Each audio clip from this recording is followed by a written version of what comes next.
Hi students, good morning எல்லாருக்கும். என் voice கிளியராக கேட்குதா உங்களுக்கு?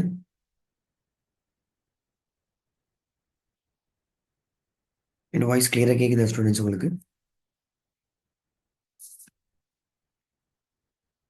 ஆமாம் சார். ம், ஓகே. சரி. ஓகே, நாங்கள் இன்னைக்கு புது பாடம் ஸ்டார்ட் பண்ண போகிறோம். ஓகேயா? யூனிட் 12 ஸ்டார்ட் பண்ண போகிறோம், புது பாடம். ஓகே. ஸோ இது ரொம்ப ரொம்ப முக்கியமான பாடம் தான். சரிதானே? எல்லாருக்கும் சொல்கிறேன். 25 பேர் மாதிரி தான் ஜாயின் ஆகிருக்கீங்க. மிச்ச ஆக்கள் காணோம், தூங்கியிருப்பாங்கன்னு நினைக்கிறேன். ஓகே. சரி, ஓகே. ஸோ உங்களுக்கு தெரியணும், நோம்பு டைம் உங்களுக்கு கஷ்டம் தான், எனக்கு விளங்குது. பட் வேற வழி இல்லை எங்களுக்கு. சரிதானே? ஸோ எங்களுக்கு சிலபஸ் கொஞ்சம் கொண்டு போகணுன்றதுக்காக தான் நான் மார்னிங்கும் ஈவினிங்கும் 2 தடவை கிளாஸஸ் போட்டு கொண்டு போகிறேன். ஸோ முடிஞ்சவங்க வாங்க. ஸோ முடியாதவங்க நான் இன்னைக்கு செய்கிற கிளாஸ் ரெக்கார்டிங்ஸ் ஒழுங்காக பார்த்துக்கோங்க. ஓகே. சரி. ஓகே. என் வாய்ஸ் கிளியராக கேட்கும்னு நினைக்கிறேன் உங்களுக்கு. ஸோ வந்தவங்க ஒழுங்காக புரிஞ்சுட்டு போங்க பாடத்தை. சரிதானே? சரி. ஏன் இந்த பாடத்துல முக்கியத்துவம் சொல்றேன்னா, நில அளவைக்கு நீங்க எவ்வளவு தூரத்துக்கு முக்கியம் கொடுத்தீங்களோ, 9ஆம் பாடத்துக்கு எவ்வளவு தூரத்துக்கு நீங்க முக்கியத்துவம் கொடுக்க போறீங்களோ, அதே மாதிரி டபுள் மடங்கு நீங்க இந்த பாடத்துக்கு கொடுக்கணும். ஏன்னா நில அளவில் உள்ள எல்லா தேர்ச்சி மட்டத்துல இருந்தும் கேள்விகள் வரப்போறது இல்லை. அதே மாதிரி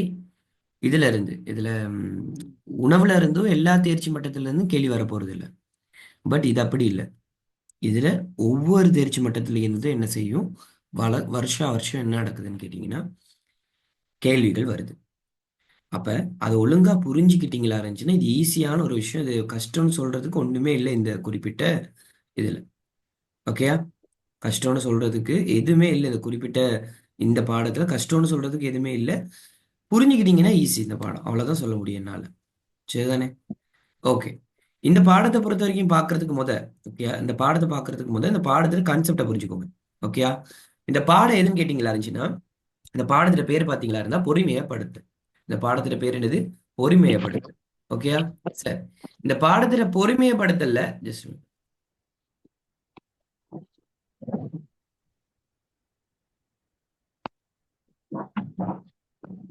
மைக் மியூட் பண்ணுங்க. மைக் மைக் மியூட் பண்ணிக்கோங்க. ஓகே. ஓகே. அப்ப இந்த பாடத்தை பொறுத்த வரைக்கும் மெயினா நான் உங்களுக்கு ஒரு கான்செப்ட் சொல்றேன், நல்லா கவனிச்சுக்கோங்க. மெயினான கான்செப்ட் சொல்றேன், நல்லா கவனிங்க. இந்த பாடத்துல நீங்க மெயினா பார்க்க போற விஷயம் என்னதுன்னு கேட்டா, முதலாவது நீரை உயர்த்தும் முறைகளும் நீரை உயர்த்துதல் தொடர்பான கணித்தல்களும். அப்படின்னு என்ன அர்த்தம்னா, உனக்கு கிணத்துல தண்ணி இருக்கு. அந்த கிணத்துல இருந்து நீ தண்ணியை எப்படி நீ மேல உயர்த்தி கொள்ளுவ, முதலாவது விஷயம். இதே ஒரு ஆழமான அணைக்கட்டுல தண்ணி இருக்கு, இல்லாட்டி நீர்த்தேக்கத்துல தண்ணி இருக்கு. அந்த தண்ணி எப்படி நீ மேல உயர்த்தி பயிர் நிலங்களுக்கு பயன்படுத்தும், மேல உயர்த்துறன்றதுக்கு என்னென்ன முறைகளை பயன்படுத்துற, என்ன பொறிகளை பயன்படுத்துற, அதுக்கு ஏதாவது கணித்தல்கள் இருக்கா, அது சம்மந்தப்படுத்தி தான் முதலாவது தேர்ச்சி மட்டத்துல பார்க்க போறோம். 2வது தேர்ச்சி மட்டத்துல பயிர்களுக்கு நீர்ப்பாசனம் செய்யற நவீன நீர்ப்பாசன முறைகள், அதுல தான் அதுக்கு பேர் சொல்லுவாங்க நுண் நீர்ப்பாசன முறைகள்னு சொல்லுவாங்க, மைக்ரோ இரிகேஷன் சொல்லுவாங்க. அந்த மைக்ரோ இரிகேஷன் சம்மந்தப்படுத்தி தான் நீ பார்க்க போற 2வது தேர்ச்சி மட்டத்துல. 3வது தேர்ச்சி மட்டத்துல நீ பார்க்க போறது என்னதுன்னா, நிலத்தை பண்படுத்தணுமே. உதாரணத்துக்கு சொல்றேனே, நீ பயிர் நிலத்தை எடுத்தோடனே அந்த நிலத்துக்கு நீர்ப்பாசனம் சரியா இருந்தா, அந்த நீர்ப்பாசனம் செஞ்சு அந்த நிலத்தை நீ என்ன செய்யணும், பண்படுத்தணும். நிலத்தை நீ என்ன செய்யணும், பண்படுத்தணும். அப்ப நீ நிலத்தை நீ பண்படுத்தணுமா இருந்தா, ஞாபகம் வச்சுக்கோ, நிலத்தை நீ பண்படுத்தணுமா இருந்தா அதுக்கு என்ன உபகரணங்களை பயன்படுத்துவ, என்ன கலப்பைகளை பயன்படுத்துவ, விளங்குதா? ஒவ்வொரு ஒரு பண்படுத்தலுக்கும் ஒவ்வொரு ஒரு கலப்பைகள். அப்ப அது மெயின். அடுத்தது என்ஜின் மற்றும் உளவி இயந்திரங்கள். எப்படி என்ஜின்கள் மற்றும் உளவி இயந்திரங்கள் எப்படி சொல்றது? உதாரணத்துக்கு ஒரு டிராக்டர் நீங்க பயன்படுத்துறீங்கன்னா அந்த டிராக்டரோட என்ஜின் எப்படி ஒர்க் ஆகுது, விளங்குதா? அந்த என்ஜின்ல உள்ள ஏனைய தொகுதிகள் என்ன, அதை பத்தி பார்ப்பீங்க. அடுத்தது கடைசியா தாவரத்தை பாதுகாப்புவதற்காக நீங்க பயன்படுத்தப்படுகின்ற தாவர பாதுகாப்பு கருவிகள், உதாரணத்துக்கு நெப்சக் தெளிகருவிகள். தெளிகருவிகளை பத்தி மெயினா இந்த தேர்ச்சி மட்டத்துல பார்ப்பீங்க. இப்போ இந்த 5 தேர்ச்சி மட்டமும் ரொம்ப ரொம்ப முக்கியமானதுமா. நான் சொல்ற ஒவ்வொரு விஷயமும் ரொம்ப ரொம்ப முக்கியம். ஏன்னா இந்த பாடம்ன்றது, சரியா, நீங்க பார்க்குற 19 பாடங்கள்லையும் ரொம்ப ரொம்ப ரொம்ப முக்கியமான ஒரு பாடம். சரியா? சரி. அப்ப இந்த பொறுமையப்படுத்தல்ல முதலாவது நீங்க பார்க்க போறது என்னதுன்னா, நீரை உயர்த்தும் முறைகளும் நீரை உயர்த்துதல் தொடர்பான கணித்தல்களும் சம்மந்தப்படுத்தி பார்க்க போறீங்க. இந்த பொறுமையப்படுத்தல்ல நீங்க பார்க்க போற விஷயம் என்னதுன்னு கேட்டீங்கன்னா, நீரை உயர்த்தும் முறைகளும் நீரை உயர்த்துதல் தொடர்பான கணித்தல்களும் சம்மந்தப்படுத்தி நீங்க பார்க்க போறீங்க. சரி. அப்ப முதலாவது தேர்ச்சி பட்டத்தை நாங்க பார்ப்போம். கொஞ்சம் டீப்பாவே பார்ப்போம். சரிதானே? சரி. முதலாவது தேர்ச்சி பட்டத்துல சொல்றது பாருங்க. நீர் உயர்த்தல் அப்படின்னா என்னது? இங்கிலீஷ்ல நாங்க வாட்டர் லிஃப்டிங்னு சொல்லுவோம். வாட்டர் லிஃப்டிங்னு சொல்லுவோம். அது என்ன நீர் உயர்த்தல் அப்படின்னா என்னதுன்னாமா, நீரை உயர்த்த போற நீ எப்படின்னு கேட்டியா இருந்தா, நீரை 2 விதத்துல நீ என்ன செய்யலாம் அப்படின்னு கேட்டீங்களா ரஞ்சி சார்? நீரை உயர்த்தும் போது, ஓகேயா, 2 விஷயம் நீ கவனமா கவனிக்கணும். நீரை உயர்த்தும் போது நீ 2 விஷயம் மெயினா கவனிக்கணும். ஒண்ணு, நீர் உயர்த்தல் என்பது என்னதுன்னா, ஒரு நீர் முதலில் உள்ள நீரை, ஓகேயா, உதாரணத்துக்கு சொல்றேனே, உதாரணத்துக்கு உனக்கு வரைஞ்சி சொல்றேன். இதுதான் நீர் முதல்னு வச்சுக்கோ. இதுதான் உண்ட நீர் முதல். பயிர் நிலம் இங்க இருக்குன்னு வச்சுக்கோ. நீர் முதல்ல இருந்து, ஓகேயா, நல்லா கவனிச்சுக்கோ. நீர் முதல்ல இருந்து பயிர் நிலத்துக்கு நீ நீரை உயர்த்த போறியா இருந்தா எப்படி? நீர் முதல்ல இருந்து, ஓகேயா, நீர் முதல்ல இருந்து, ஓகே, பயிர் நிலத்துக்கு நீ நீரை உயர்த்த போறியா இருந்தா, ஓகேயா, புவியீர்ப்பு விசையுடன் உயர்த்த முடியுமோ உன்னால? புவியீர்ப்பு விசையின் உதவியுடன் உயர்த்த முடியுமா? புவியீர்ப்பு விசையின் உதவியுடன் என்ன செய்யலாம்னா, மேல இருந்து கீழே தள்ளலாம். விளங்குதா? மேல இருந்து கீழே நீரை பாத்தீங்களா இருந்தா கீழே இறக்கலாம், தவிர மேல எடுக்க இயலாது. ஆழமான இடத்துல இருந்து மேல் நோக்கி உயரமான இடத்துக்கு பாத்தீங்களா இருந்தா நீரை மேல உயர்த்துறது புவியீர்ப்பு விசையின் உதவியுடன் எடுத்து செல்ல முடியாது. அப்ப எப்படி எடுக்கணும் நாங்க? நீர் முதல்ல இருந்து நீரை எப்படி எடுக்கணும் நாங்க? பயிர் நிலத்துக்கு நீர் முதல் கீழே இருக்குமா, பயிர் நிலம் மேல உயரமான இடத்துல இருக்குன்னு வச்சுக்கோ. இப்ப இந்த நீர் முதல்ல இருந்து பயிர் நிலத்துக்கு தண்ணி எடுக்கணுமா இருந்தா எதுக்கு எதிராக எடுக்கணும் நாங்க? புவியீர்ப்பு விசைக்கு எதிராக. எஸ், புவியீர்ப்பு விசைக்கு எதிராக நீங்க நீரை மேல உயர்த்தணும். அப்படி புவியீர்ப்பு விசைக்கு எதிராக நீங்க நீரை மேலே உயர்த்த வேண்டிய சந்தர்ப்பங்களிலும், எப்படி, புவியீர்ப்பு விசைக்கு எதிராக நீங்க நீரை மேலே உயர்த்த வேண்டிய சந்தர்ப்பங்களிலும், பாசன நீரின் அமுக்கத்தை அதிகரிக்க வேண்டிய சந்தர்ப்பங்களிலும் பயன்படுத்தப்படுகின்ற முறைதான் என்ன? இந்த நீர் உயர்த்தல் முறை.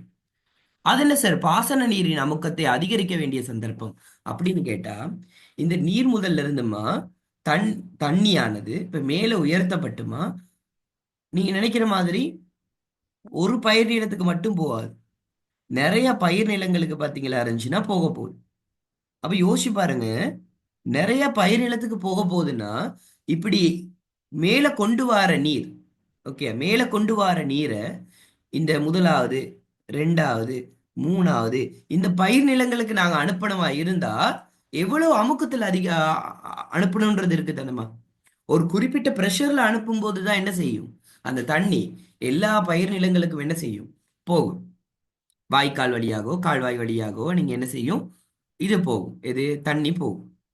அப்ப நீங்க நல்லா யோசிக்கணும் என்னதுன்னு கேட்டீங்கன்னா, இந்த நீர் முதல்ல இருந்து நீரை நீ புவியீர்ப்பு விசைக்கு எதிராக மேல உயர்த்தி பயிர் நிலங்களுக்கு குறித்த அமுக்கத்துல நீ என்ன செய்யணும், நீரை அனுப்பணும். அப்படி அனுப்பணுமா இருந்துச்சுன்னா கட்டாயம் இந்த நீர் உயர்த்தல்ன்ற விஷயம் உனக்கு தேவைப்படும். விளங்குதா? நீர் உயர்த்தல்ன்றது உனக்கு மெயினா தேவைப்படுறது 2 விஷயத்துக்காக தான்.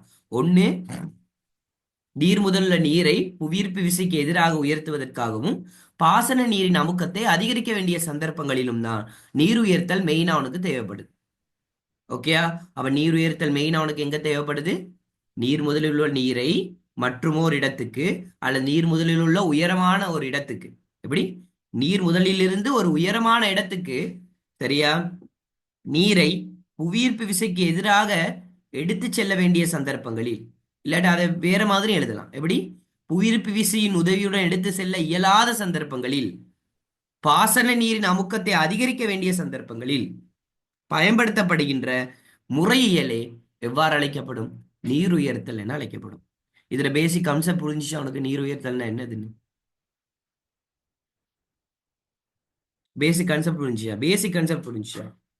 நீர் உயர்த்தல்ல மெயினா என்ன செய்யறாங்கன்னு அந்த மெயினான ரெண்டு விஷயம் நான் சொன்ன ரெண்டு விஷயம் புரிஞ்சுச்சா உனக்கு? ஆம் சார். ஓகே, இதுதான் மெயின். ஓகேயா? அப்ப அதை ஞாபகத்துல வச்சுக்கோ. நீர் உயர்த்தல்ட மெயின் பாயிண்ட்டை மட்டும் ஞாபகம் வச்சுக்கோ. சரிதானே? சரி. இப்ப பாரு, இந்த வரைவிலக்கணத்தை பாரு. யாதாயினும் ஒரு நீர் முதல் ஒன்றிலிருந்து அதிலும் உயரமான ஒரு தொட்டிக்கு அல்லது பயிர் நிலத்துக்கு நீரை கொண்டு செல்லல் என்பது எவ்வாறு அழைக்கப்படும்? நீர் உயர்த்தல் தான் அழைக்கப்படும்.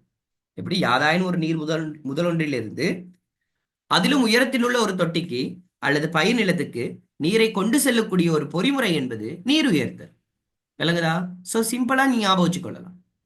அப்ப நீரை நாங்க ரெண்டு விஷயம் நான் மெயினா சொல்லி கொடுத்தேன் அந்த இடத்துல. என்ன சொல்லி கொடுத்தேன் மெயினா? மெயினா நீர் உயர்த்தல் டைம்ல ரெண்டு விஷயம் மெயினா சொல்லி கொடுத்தேன். என்ன மெயினா சொல்லி கொடுத்தேன்? ஒண்ணு, புவியீர்ப்பு விசைக்கு எதிராக நீரை மேலே உயர்த்த வேண்டிய சந்தர்ப்பங்களில். இரண்டாவது, பாசன நீரின் அமுக்கத்தை அதிகரிக்க வேண்டிய சந்தர்ப்பங்களில் தான் இந்த நீர் உயர்த்தல் பயன்படுத்துறாங்க. புரியுதா உங்களுக்கு? கிளியர் தானே? ஆம் சார். ஓகே, இதுதான் மெயினான பாயிண்ட். அப்ப இதை கட்டாயம் தெரிஞ்சு வச்சுக்கோங்க, நோட் பண்ணி வச்சுக்கோங்க, ஷார்ட் நோட் ஒன்று எடுத்துக்கோங்க. சரி. இப்ப நாங்க பார்க்க போறது என்னதுன்னு கேட்டீங்கன்னா, நீர் உயர்த்துறதுக்கு பாத்தீங்களா இருந்தா நீங்க வழக்கமா இப்ப நீர் உயர்த்துறதுக்காக நாங்க என்னத்தை பயன்படுத்துறோம்? ஒரு எளிய பம்பிகளை பயன்படுத்துறோம், நீர் பம்பிகளை பயன்படுத்துறோம். அப்ப ஆரம்ப காலத்துல அந்த நீர் பம்பி இருந்துச்சுன்னு கேட்டா இல்ல, இருக்கிறதுக்கான சான்சஸ் இல்லை. அப்ப ஆரம்ப காலத்துல நீர் உயர்த்துறதுக்காக என்ன பயன்படுத்தி இருப்பாங்க? அந்த விஷயங்களை பத்தி தான் நாங்க பார்க்க போறோம். ஆரம்ப காலத்துல நீர் உயர்த்துறதுக்காக மரபு ரீதியான நீர் உயர்த்தல் முறைகள் பயன்படுத்துறாங்களாம். எப்படி? மரபு ரீதியான நீர் உயர்த்தல் முறைகள் பயன்படுத்துறாங்களாம். உதாரணமா, கயிறும்பாளியும், துலா, நீர்க்கோழி, கமலை, நீர்ச்சில்லு, ஆட்டிஷ் ஆட்டிஷியன் திருகு. ஓகேயா? இந்த மாதிரி நிறைய விஷயங்கள் பயன்படுத்துறாங்க ஆரம்ப காலத்துல. விளங்குதா? ஆனா இதுல ஏன் இந்த மரபு ரீதியான நீர் உயர்த்தல் முறைகள் பாத்தீங்களா இருந்துச்சுன்னா பெரிய அளவு சக்சஸ் அளிக்கல, தொடர்ச்சியா யாரும் பயன்படுத்த முடியாமைக்கான காரணம் என்னதுன்னா, சரியா, மரபு ரீதியான நீர் உயர்த்தல் முறை என்பது வினைத்திறன் குறைவு. விளங்குதா? மரபு ரீதியான நீர் உயர்த்தல் முறைன்றதுமா வினைத்திறன் குறைவு. நோட் பண்ணிக்கோ. வினைத்திறன் குறைவு. மரபு ரீதியான நீர் உயர்த்தல் முறைன்றது பாத்தீங்கன்னா வினைத்திறன் குறைவு. விளங்குதா? வினைத்திறன் குறைவு. அதே மாதிரி பாத்தீங்களா இருந்தா உயர்த்தப்படும் நீரின் கொள்ளளவும் குறைவுதான். விளங்குதா? மரபு ரீதியான நீர் உயர்த்தல் முறைகள்ல உயர்த்தப்படுற நீரின் கொள்ளளவும் என்னது? கொள்ளளவும் குறைவு. சரியா? இன்னொரு விஷயமும் இருக்கு. என்னதுன்னு கேட்டீங்கன்னா, இந்த மரபு ரீதியான நீர் உயர்த்தல் முறைகள்ல பாத்தீங்களா இருந்துச்சுன்னா கூடுதளவு யாரோட இது உழைப்பு தேவைப்படும் அப்படின்னு கேட்டீங்கன்னா மனித உழைப்பு கூடுதலா தேவைப்படும். விளங்குதா? மனித உழைப்பால தான் நம்ம செய்ய முடியுது. சோ மனித உழைப்புன்ற ஒரு விஷயம் கட்டாயங்களுக்கு தேவைப்படும். விளங்குதா? இந்த மாதிரி நிறைய பிரச்சனை இருக்கு இதுல. விளங்குதா? நிறைய பிரச்சனை இருக்கு. மனித உழைப்பு தேவைப்படும், வினைத்திறன் குறைவு, நீரை உயர்த்தப்படும் நீர் கொள்ளளவு குறைவு, நிறைய டைம் எடுக்கும் நீரை உயர்த்துறதுக்காக. விளங்குதா? சரிதானே? இது ஒரு மரபு ரீதியா நீர் உயர்த்தல் முறையினால இவ்வளவு பிரதிகூலங்கள் இருக்கு. ஆனா அது மரபு ரீதியான நீர் உயர்த்தல் முறையினாலேயே இதுல அனுகூலமும் இருக்கு. என்ன அனுகூலமா இருக்கும் நீங்களே சொல்லுங்க.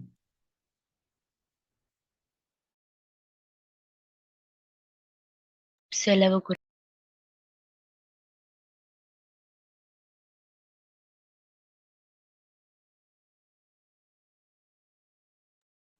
செலவு குறைவு. என்னென்ன செலவு குறைவா இருக்கும்? ஆரம்ப மூலதனம் குறைவு. ஓகே, ஆரம்ப மூலதன செலவு குறைவு. வேற என்ன செலவு குறைவா இருக்கும்? மின்சார செலவு இல்ல, பராமரிப்பு செலவு இல்ல, விளங்குதா? எரிபொருள் செலவு இல்ல. விளங்குதா? அப்ப அதனால இது எல்லாத்தையும் தனித்தனியா எழுதக்கூடாது. விளங்குதா? ஆரம்ப மூலதன செலவு குறைவுன்றது தனியா எழுதிட்டு ஒரேடியா எழுதணும். மின்சார செலவு, எரிபொருள் செலவு. விளங்குதா? சக்தி பயன்பாட்டுக்கான செலவு என்பது இங்க குறைவு. ஏன்னா இங்க பயன்படுத்துற சக்தி ஒன்றே ஒன்று தான், மனித வழி சக்தி மட்டும்தான். விளங்குதா? அதனால பாத்தீங்களா இருந்துச்சுன்னா பெரும்பாலான மின்சார செலவு, எரிபொருள் செலவு எல்லாமே குறைவு மெயினா. புரியுதா உங்களுக்கு நான் சொல்றது? ஓ சார். ஓகே, சரி. அப்ப இதை ஞாபகத்துல வச்சுக்கோங்க. ஓகே. வேற என்ன இதுன்னு கேட்டீங்கன்னா, தொழில்நுட்ப உபகரணங்கள் எதுவும் தேவையில்ல. அடுத்தது தொழில்நுட்ப உபகரணங்கள் தேவையில்ல. தொழில்நுட்ப பயிற்சி அறிவு பெற்ற அவசியம் இல்ல. எஸ், தொழில்நுட்ப அறிவு அவசியம் இல்லை. பயிற்சி பெற்ற இளைஞர்கள் அவசியம் இல்லை. இந்த மாதிரி நிறைய விஷயங்கள் எழுதலாம். விளங்குதா? அனுகூலமாக. ஓகே. ஆனா அதுல உண்மையான விஷயம் என்னது, பிரதிகூலம் தான் அதிகமா இருக்குது இதுல. சரியா? சரி. அப்ப நம்ம ஒவ்வொன்றையும் பார்ப்போம். ஆரம்ப காலத்துல நீர் உயர்த்தல் செய்யப்பட்ட முறைகள்ல முதலாவது பாத்தீங்கன்னா கயிறும் வாளியும். ரோப் அண்ட் பக்கெட் லிஃப்ட்னு சொல்லுவாங்க. இது ஈஸியா செய்யற ஒரு மெத்தட். எப்படி? ஒரு கயிறின் அந்தத்துல பாத்தீங்கன்னா வாளியை கட்டிடுவாங்க. வாளியை கட்டிட்டு பாத்தீங்களா இருந்தா அதை கிணற்றுனுள் இட்டு நீர் நிரம்பியதும் அந்த வாளியை நீங்க என்ன செய்வாங்கன்னா மேல இழுப்பாங்க. எப்படி? கயிற்றை மேல் இழுப்பதன் மூலமாக அந்த வாளியையும் மேல உயர்த்துவாங்க. இது ஓரளவு ஆழத்திலிருந்து நீரை உயர்த்துறதுக்கான ஒரு பொருத்தமான முறையாக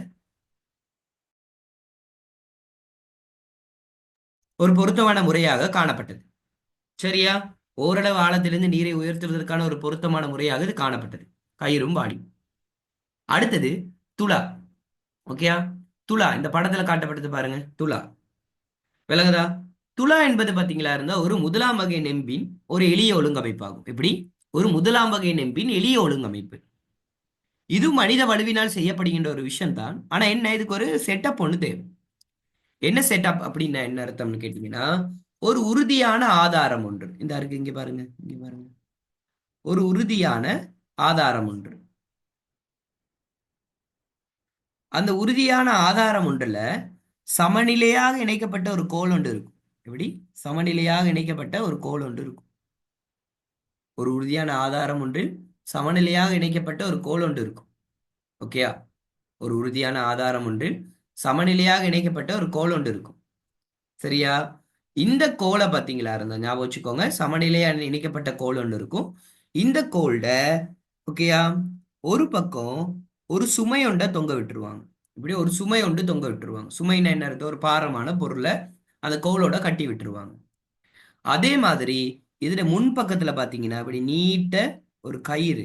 ஓகே, நீட்ட கயிறு இல்லாட்டி வளையக்கூடிய ஒரு கோல் மாதிரி அதுல இந்த மாதிரி பக்கெட் மாதிரி ஒண்ணு சொருகி விட்டுருவாங்க. இப்ப என்ன செய்வாங்கன்னா இந்த மனுஷன் என்ன செய்வாருன்னு கேட்டீங்கன்னா, இந்த கயிறை உள்ளுக்கு தள்ளி தள்ளி என்ன செய்வாரு, இல்லாட்டி இந்த கோலை அப்படி உள்நோக்கி இழுத்து கீழ் நோக்கி இழுத்து இந்த பக்கெட் இந்த இருக்கு, இங்க ஒரு வாளி இருக்கு, இந்த வாளியை என்ன செஞ்சிருவாருன்னு கேட்டீங்கன்னா எதுக்குள்ள அனுப்பிடுவாருன்னு கேட்டீங்கன்னா தண்ணிக்குள்ள அனுப்பிடுவார். அனுப்புன கையோடையே நீங்க யோசிக்கலாம், சார் அவர் இழுக்கணுமான்னு கேட்டா அவர் இழுக்க தேவையில்ல. ஆட்டோமேட்டிக்கா என்ன செய்யும்னா இந்த சுமை இருக்கு தானே, இவர் எந்தவித விஷயம் கொடுக்கலாட்டி இந்த சுமை பாரம் தானே. இப்ப இதன் பாரம் காரணமா என்ன செய்யும், இந்த பாரம் கீழ் நோக்கி வரும்போது இது ஆட்டோமேட்டிக்கா என்ன நடக்கும், மேல் நோக்கி இழுக்கப்படும்.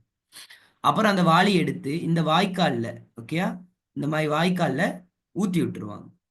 அப்புறம் இந்த வாய்க்கால் வழியாக தண்ணி எதுக்கு போகும் அப்படின்னு கேட்டீங்களா இருந்தா இதுக்கு போகும். எதுக்கு? பயிர் நிலங்களுக்கு போகும். விளங்குதா? இதுதான் ஆரம்ப காலத்துல செய்யப்பட்ட ஒரு ஒரு நீரை உயர்த்தக்கூடிய ஒரு முறை. ஸோ முதலாவது பாத்தீங்கன்னா கயிறும் வாளியும். அதுல இருந்து கொஞ்சம் இன்னும் கொஞ்சம் ஈஸி ஆக்குனாங்க. எப்படி? துலான்ற ஒரு விஷயத்த கொண்டு வந்தாங்க. சரியா? இது எப்படி? துலான்றது ஒரு உறுதியான ஆதாரம் ஒன்றில் சமநிலையாக வைக்கப்பட்டுள்ள ஒரு குறுக்கு கோலினை துலா கொண்டிருக்கும். இதன் முன்னந்தத்தில் கோலொன்றும் வாளியும் இணைக்கப்பட்டிருக்கும். பின்னந்தத்தில் என்ன இணைக்கப்பட்டிருக்கும்? ஒரு சுமை தொங்க விடப்பட்டிருக்கும். இதுதான் நாங்க சொல்ல வேண்டியது துலான்னு சொல்லி சொல்லுவோம். ஓகேயா? இதுல வீடியோஸ் வேணா நான் போட்டு காட்டுவேன் உங்களுக்கு, அப்ப விளங்கும் உங்களுக்கு துலான்றது என்னதுன்னு. சரி. அடுத்தது கப்பி. இது ஒரு எளிய வகை நெம்புகோல் ஒன்று தான். ஓகே, கப்பின்றது உங்களுக்கு தெரியும். கப்பின்றது என்னது? இப்போ ஒரு கிணறுகள்ல நீங்க இதெல்லாம் பார்த்துருப்பீங்க. கப்பி இருந்துச்சுன்னா எங்களுக்கு என்ன செய்ய முடியும்னா ஈஸியா என்ன செய்ய முடியும் கேட்டீங்கன்னா அந்த தண்ணியை மேல ஏற்ற முடியும். உதாரணத்துக்கு சொல்றேனே, கயிறும் வாளியும் இருக்கு தானே. அந்த கயிறும் வாளியில உங்களுக்கு கயிறை போட்டு நீங்க கயிறு கீழே, கயிறுல ஒரு முனையில நீங்க வாளியை கட்டிட்டு அந்த வாளியை நீங்க தண்ணியில போட்டுட்டு அந்த தண்ணி நிரம்பின உடனே அந்த பாரத்தோட நீங்க இழுக்க வேண்டி இருக்கும். இழுக்கிற நேரம் ரொம்ப கஷ்டமா இருக்கும் உங்களுக்கு. விளங்குதா? ஆனா கப்பில அப்படி இல்லை. கப்பில பாத்தீங்களா இருந்தா என்னதுன்னு கேட்டீங்கன்னா, கப்பிட உதவியுடன் ஓகேயா ஒரு கயிறும் வாளியுள்ள கப்பியின் மேலாக ஓகேயா, அந்த கப்பியின் மேலாக கவனிங்க, இந்த கப்பியின் மேலாக ஓகேயா, இந்த கப்பியின் மேலாக நாங்க இப்படி ஒரு கயிறு ஒன்று இட்டு, ஓகே, கப்பியின் மேலாக இந்த மாதிரி ஒரு கயிறு ஒன்று இட்டு, சரியா, அதுல முனையில பாத்தீங்களா இருந்தா பக்கெட் ஒன்று கட்டிட்டு, சரியா, இந்த பக்கெட்டை நாங்க தண்ணியில இட்ட உடனே என்ன நடக்கும் அப்படின்னு கேட்டீங்கன்னா, நல்லா கவனிச்சுக்கோங்க. இந்த பக்கெட்டை நாங்க தண்ணியில இட்ட உடனே என்ன நடக்கும்னா, நாங்க அந்த தண்ணி பக்கெட்ல ஃபுல்லா நிரம்பின உடனே நாங்க என்ன செய்வோம்னா, எதிர்முனை, ஓகேயா, இந்த கயிறால நாங்க என்ன செய்வோம், மேல் நோக்கி இழுப்போம். பார்த்திருப்பீங்கன்னு நினைக்கிறேன். நீங்க நிறைய படங்கள்ல பார்த்திருக்கலாம், இல்லை உங்களோட வீடுகள்லயே இருக்கலாம். அப்படி மேல் நோக்கி இழுப்பீங்க. அப்படி மேல் நோக்கி இழுக்கும் போது கப்பியின் உதவியுடன் ஈஸியா என்ன செய்யலாம் அப்படின்னு கேட்டீங்கன்னா, தண்ணியை நாங்க ஓரளவு ஆழத்திலிருந்து எடுத்துக்கொள்ளலாம். கயிறும் வாளியும் மாதிரியே தான் இந்த செட்டப்பும். ஆனா என்ன, இங்க ஒரு கப்பின்ற ஒரு செட்டப்பை வச்சு இழுக்கிறோம். எது ஈஸி அப்படின்னு கேட்டா, கயிறும் வாளியும் ஈஸியா, கப்பி ஈஸியான்னு கேட்டா கப்பி தான் ஈஸி. ஏன், கப்பியின் மேலால் இடப்பட்ட கயிற்றின் ஒரு அந்தத்தில் இணைக்கப்பட்ட வாளியின் உதவியுடன் ஓரளவு ஆழத்திலிருந்து என்ன உயர்த்தப்படும், நீரானது உயர்த்தப்படும். இதை நாங்க சொல்லுவோம் என்னதுன்னு கேட்டீங்கன்னா கப்பி அப்படின்னு சொல்லி சொல்லுவோம். இது நீங்க பார்த்திருப்பீங்க, பக்கத்துல படமே போட்டு காட்டியிருக்கு. அடுத்தது நீர்க்கோழி. இது கொஞ்சம் டிஃபரெண்டான மெத்தட். ஓகே, இதை நான் காட்டுறேன் உங்களுக்கு, அப்ப இன்னும் கொஞ்சம் விளங்கும். நீர்க்கோழி.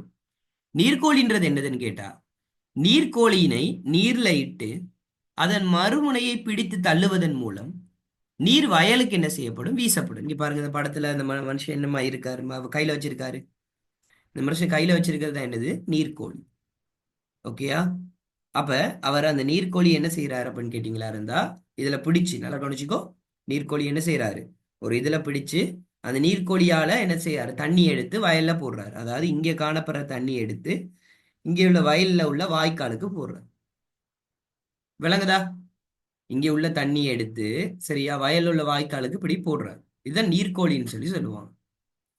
இந்த நீர்க்கோழி எப்படி பொருத்தப்பட்டு இருக்கும் அப்படின்னாமா, இந்த 3 இது இருக்கும், ஓகேயா, கோள்கள், ஓகேயா, மரக்கோள்கள்ல உச்சியில என்ன செய்யப்பட்டிருக்கு, இந்த நீர்க்கோழி என்பது பொருத்தப்பட்டிருக்கும். இங்க பாரு, அவர் கையில வச்சிருக்காரு.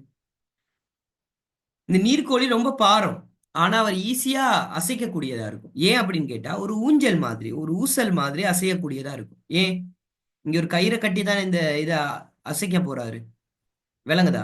ஒரு கயிறை கட்டி இதுல தான் அசைக்க போறாரு. விளங்குதா? இதுல அசைக்கும் போது பாத்தீங்களா இருந்துச்சுன்னா அவருக்கு ஈஸியா இருக்கும். விளங்குதா? அசைக்கிறது ஈஸியா இருக்கும். விளங்குதா? ஓகே, இதை ஞாபகத்துல வச்சுக்கோங்க. ஓகே, சரி. அப்ப நீர்க்கோழின்றது இதுதான். நான் இன்னும் இந்த உங்களுக்கு வீடியோஸ் காட்டும் போது இன்னும் கிளியரா விளங்கும் இது என்ன விஷயம்னு சொல்லி. ஓகேயா, சரி. அப்ப ஞாபகம் வச்சுக்கோ, நீர்க்கோழியினை நீரில் இட்டு அதன் மறுமுனையை பிடித்து தள்ளுவதன் மூலமாக நீர் வயலுக்கு வீசப்படும். உச்சியில் பிணைக்கப்பட்ட மரக்கோள்கள் 3இல் நீர்க்கோழியினை பொருத்தப்பட்டிருக்கும். உயரம் குறைவான இடங்களுக்கு இதன் மூலம் நீரை நீங்க என்ன செய்யலாம், உயர்த்தலாம். விளங்குதா? உயரம் குறைவான இடங்களுக்கு, அதாவது ஆழம் குறைவான இடங்களுக்கு தான் இது நீர்க்கோழியை நாங்க பயன்படுத்தலாம்.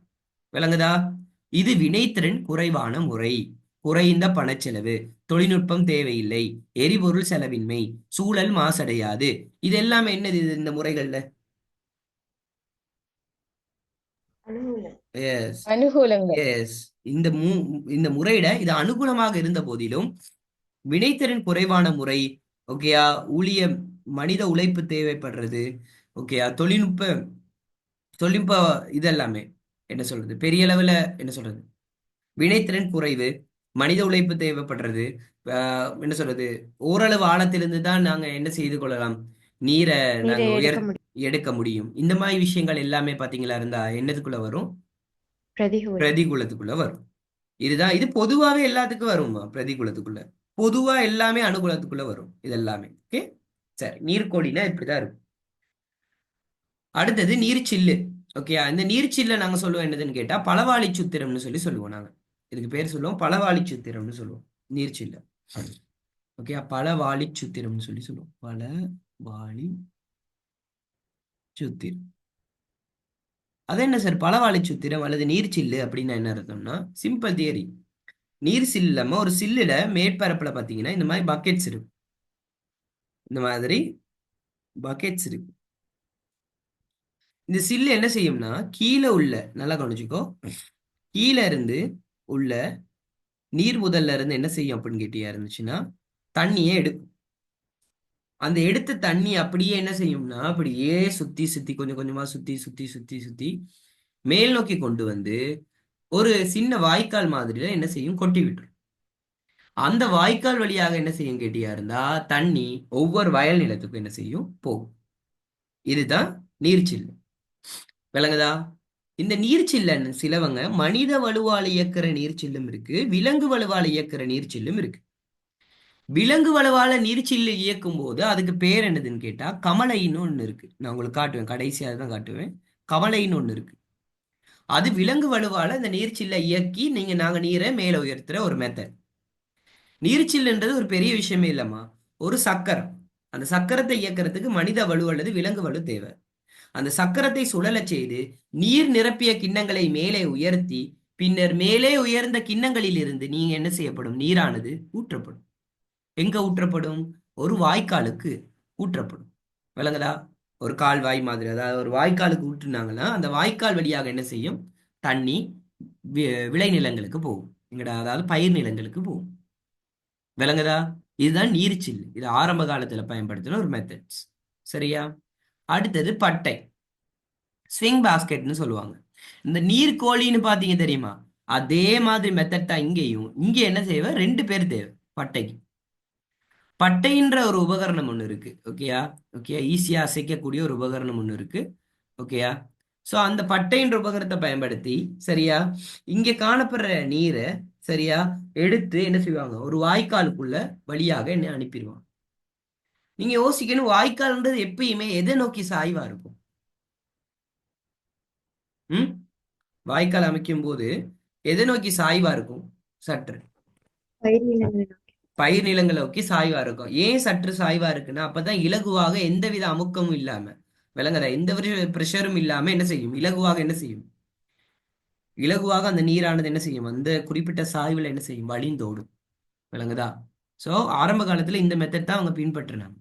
பட்டை, ஸ்விங் பாஸ்கெட் சொல்லுவாங்க. ரெண்டு பேர் ஒரு பக்கத்துல இருந்து தண்ணி எடுத்து என்ன செய்வாங்க, ஒரு சவல்ல அள்ளி போடுற மாதிரி, மண்ணை சவல்ல அள்ளி போடுற மாதிரி தான் தண்ணி எடுத்து அந்த வாய்க்கால்ல போடுவாங்க. சரியா? சரி, இதுல மெத்தட்ஸ் எல்லாம் காட்டுறேன். ஓகே. அடுத்து என்னது, ஆர்க்கிமிடிஸ் இருக்கு. இது எப்படி அப்படின்னு கேட்டீங்களா இருந்துச்சுன்னா, இதுக்கு என்ன விஷயம் அப்படின்னு கேட்டா, இதுக்கு ஒரு எக்யூப்மெண்ட் ஒன்று தேவை. இந்த மாதிரி எக்யூப்மெண்ட் ஒன்று ஆர்க்கிமிடிஸ் இருக்கு. இது எப்படின்னு கேட்டீங்களா இருந்தா, இந்த இருக்கு தானே, சுழலி ஒன்று இருக்கு தானே, இந்த கைப்பிடி. இந்த கைப்பிடியை நீங்க மேல இருந்து சுழற்றும் போது, இப்படி மேல இருந்து இந்த கைப்பிடியை நீங்க ரொட்டேஷன்ல ஒரு 360 டிகிரியில பாத்தீங்களா இருந்துச்சுன்னா சுழற்றும் போது, சரியா, இந்த தண்ணி கொஞ்சம் கொஞ்சமா என்ன செய்யும், இப்படி மேல ஏறி வரும். ஓகேயா? மேல ஏறி ஏறி ஏறி ஏறி ஏறி வந்து கடைசி என்ன செய்யும், எங்கடா, இந்த வாய்க்கால். ஓகேயா? இந்த மாதிரி தொட்டி மாதிரியில இது வாய்க்கால். ஓகேயா? சோ இந்த வாய்க்கால்ல விழுந்துரும் அந்த தண்ணி. அதுக்கப்புறம் இந்த தண்ணி அப்படியே வாய்க்கால் வழியாக எங்க போகும், பயிர் நிலங்களுக்கு என்ன செய்யும், போகும். விளங்குதா? இதான் ஆர்க்கிமிடிஸின் திருகுன்னு சொல்லுவாங்க. ஓகே. ஓகே. அடுத்தது சிஎன் சில்லு இல்ல பெர்ஷியன் சில்லுன்னு சொல்லுவாங்க. பெர்ஷியன் சில்லு. பெர்ஷியன் சில்லுன்றது என்னதுன்னு கேட்டா, நீ இது பார்த்த தானே, நீர் சில்லுன்ற ஒரு விஷயம் பார்த்து தானே, அதுலயே அதே மெத்தட் தான், அதுலயே நீட்டம், ரொம்ப நீட்டமானது தான் இந்த பெர்ஷியன் சில்லுன்னு சொல்லுவாங்க. விளங்குதா? ரொம்ப நீட்டம். இதை இயக்கிறதுக்கு தான் மெயினா பயன்படுத்துவாங்க. எதுன்னு கேட்டா விலங்கு வலுவை பயன்படுத்துவாங்க. விளங்குதா? இதை இயக்கிறதுக்கு தான் கூடுதலா எதை பயன்படுத்துவாங்க, விலங்கு வலுவை பயன்படுத்துவாங்க. பெர்ஷியன் சில்லு. சரியா? சோ அது மறந்துடாது, பெர்ஷியன் சில்லுன்னு சொல்லுவாங்க. அடுத்தது செயின் பாஸ்கெட். இது ஈஸி. நீங்க மேல இந்த ஆக்கிமெடிசின் இருக்கு பாத்தீங்க, அதே மாதிரி இங்க ஒரு என்ன இருக்கும், கைப்பிடி ஒன்று இருக்கும். அந்த கைப்பிடியை நீங்க மேல பிடிச்சு சுத்தும் போது, ஓகேயா, கொஞ்சம் கொஞ்சமா என்ன நடக்கும், தண்ணி மேல உயர்த்தப்படும். இந்த இருக்கு இந்த மாதிரி. ஓகேயா? இதுல ஒரு செயின் ஒண்ணு நாங்க பயன்படுத்துறதுனால இந்த செயின் பாஸ்கெட்னு சொல்றோம். ஓகேயா? மேல ஒரு சில் ஒன்று இருக்கும், கீழே ஒரு சில் ஒன்று இருக்கும். மேல சில்ல நீங்க சுத்தும் போது இது அப்படியே இந்த இங்க உள்ள அப்படியே இந்த சில்லு சுத்தி கொஞ்சம் கொஞ்சம் கொஞ்சமா தண்ணி மேல உயர்த்தி அப்படியே மேல வந்த தண்ணி அப்படியே இதுல கொட்டுப்படும். கொட்டுப்படும் போது இப்படி இந்த தண்ணி கொட்டுப்படும். ஓகேயா? இதை நாங்க செயின் பாஸ்கெட்னு சொல்லுவோம். ஓகே. அடுத்தது கமலை. கமலைன்றது என்னது அப்படின்னு கேட்டீங்களா இருந்துச்சுன்னா, இது நீங்க சொன்னேன் நான் உங்களுக்கு. இங்க பாருங்க, இந்த குறிப்பிட்ட ஒரு கோலோட என்ன செஞ்சிருவாங்க அப்படின்னு கேட்டா, இந்த மாடுகளை கட்டி விட்டுருவாங்க. மாடுகள் கட்டணும். இந்த மாடுகள் என்ன செய்யும் அப்படின்னு கேட்டா, இப்படி சுத்தி வர நடக்கும் இப்படி. ஓகேயா? இப்படி சுத்தி வர நடக்கும். அப்படி சுத்தி வர நடக்க நடக்க நடக்க இங்க இது இருக்கு தெரியுமா, இங்க ஒரு சில்லு ஒண்ணு இருக்கு. இந்த சில்லு சுத்தும். இந்த சில்லு சுத்தும் போது டிரெக்டாவே இது என்ன இணைச்சிருக்காங்கன்னா அந்த சில்லு சுத்தும் போது இந்த நீர்ச்சில்லும் சுத்துற மாதிரி இயக்கி இருக்காங்க. அப்ப இந்த சுல்லு சுத்த சுத்த சுத்த, அதாவது மாடு சுத்த சுத்த சுத்த சில்லும் சுத்தும். சில்லு சுத்த சுத்த இது என்ன செய்யும், இந்த நீர்ச்சில்லும் சுத்தும். அப்ப இந்த நீர்ச்சில் வழியாக என்ன செய்வாங்க அப்படின்னா நீரை மேல உயர்த்துவாங்க. இதுக்கு பேர் தான் என்ன சொல்லுவாங்கன்னு கேட்டா கமளைன்னு சொல்லி சொல்லுவோம். சரியா? இப்ப நான் ஆர்டிபிஷியல் சாரி ஏன்ஷியன் இரிகேஷன் சிஸ்டத்தை கொஞ்சம் காட்டுறேன். அதாவது மரபு ரீதியான நீர் உயர்த்தல் முறைகளோட படத்தை காட்டுறேன். அப்ப நீங்க கண்டுபிடிங்க இது என்னவா இருக்கும். இப்ப நீங்க நம்ம படிச்சதுல இந்த குறிப்பிட்ட நான் காட்டுறது என்னவா இருக்கும்ன்றது நீங்க கண்டுபிடிங்க. ஓகேயா? சரி. கமலை பாத்திரம் கொண்டிருக்கல சார். எது? கமலை என்ன? பாத்திரம். கமலை பாத்திரமா? நோ, கமலைன்றது இதுதான் மெயினா. சரியா? விலங்குகள் மூலமாக இயக்குற ஒரு விஷயம்ன்றதுதான் கமலைன்னு சொல்லுவோம் நாம. வேற ஒண்ணு இருக்கான்றது எனக்கு தெரியல, பட் இதுதான். பட் கமலை பாத்திரமா? ஓம் சார். ஒரு பெரிய பக்கெட் மாதிரி ஆ. ஒரு இரும்பல ம். அது வேற. இரும்பல அது செய்யப்பட்டது. எஸ், அது என்னதுன்னு கேட்டா கமலை பாத்திரம்ன்றது நீங்க அது என்னதுன்னு கேட்டா நீங்க சொல்ற மெத்தட் இருக்கு, அது இருக்கு. அதாவது விலங்கு வலுவால என்ன செய்வாங்கன்னா இதாக்குவாங்க. அதாவது பின்னுக்கு தள்ளும் போது அந்த பாத்திரம் நீர்முதல்குள்ள இதாயிரும். என்ன சொல்றது, நீர்முதல்குள்ள அமைந்துரும். அப்புறம் அந்த விலங்குவை முன்னோக்கி தள்ளும் போது அந்த பாத்திரத்தின் மூலமாக நீரானது இழுக்கப்படும். அது கமலை பாத்திரம். அப்படி ஒண்ணு இருக்கு, நான் காட்டுறேன் உங்களுக்கு அது. சரியா? கொஞ்சம் இருங்க.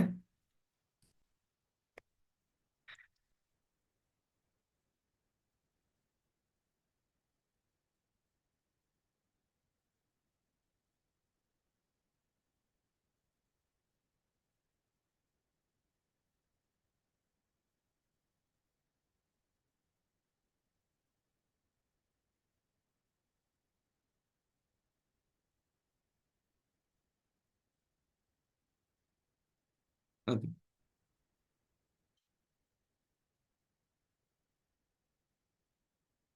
ஓகே, இது என்னவா இருக்கும்னு நினைக்கிறீங்க?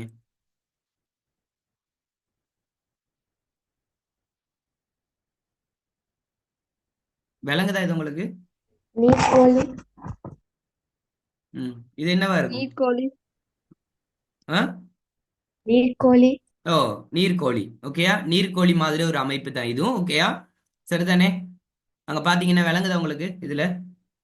3 இது மாதிரி அமைத்தி இருக்கும், பாத்தீங்க விளங்குதா உனக்கு? 3 கோள்கள்ல ஒரு உறுதியாக இணைக்கப்பட்ட ஒரு கோளின் மூலமாக இந்த நீர்க்கோழியை நாங்க அசைச்சு பாரு தண்ணிய ஓகே அனுப்புறாங்க. ஓகே.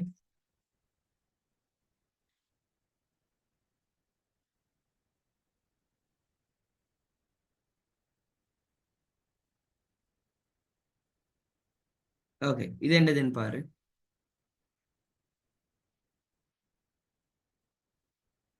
நீர்ச்சில்லு. நீர் நீர்ச்சில்லு. விளங்குதா அப்ப இது என்ன விஷயம்னு? சரி. ஆனா நீர்ச்சில்லு தான், இது நீர்ச்சில்லு தான். ஓகேயா? ஆனா ஓகே, இது என்னது, இதுக்கு பேர்?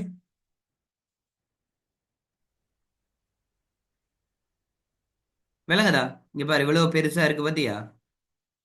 ஓகேயா? இதுதான் பெர்ஷியன் சில்லுன்னு சொல்லுவாங்க.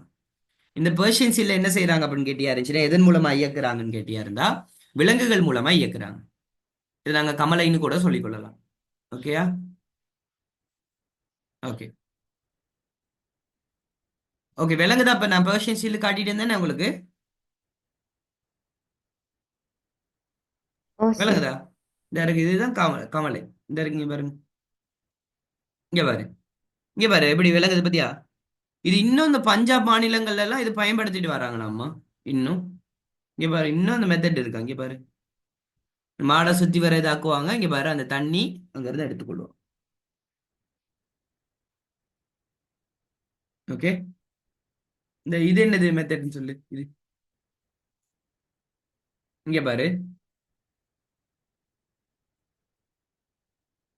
இங்க பாரு, இது என்ன மெத்தட்? நீர்க்கோழி. நீர்க்கோழி. நீர்க்கோழி. இதுமாதிரி நிறைய மெத்தட்ஸ் இருக்குமா இன்னும். ஓகே, நீங்க சும்மா அடிச்சு பாருங்க, ஏன்ஷியன் இரிகேஷன் சிஸ்டம் அடிச்சீங்கன்னா நிறைய மெத்தட்ஸ் இருக்குது. விளங்குதா? சரிதானே? ஓகே, இருங்க.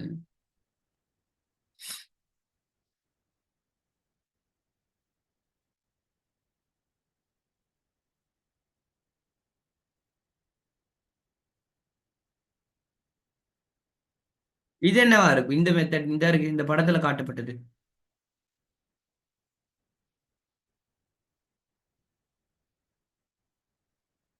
இந்த படத்துல காட்டப்பட்டது என்னவா இருக்கும்?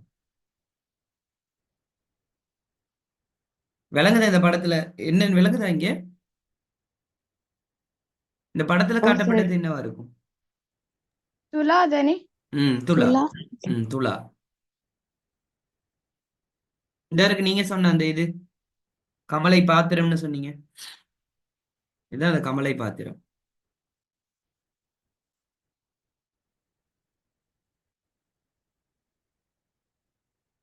இங்க பாரு,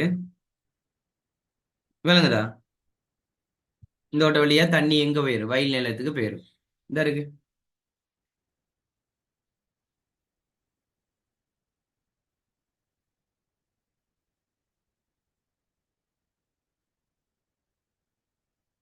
இங்க பாரு,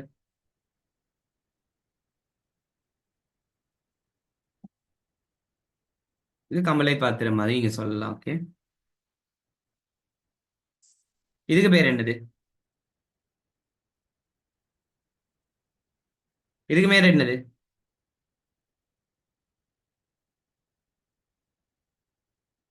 டேய், இதுக்கு பேர் என்ன? டேய், விளங்குதா இல்லையா?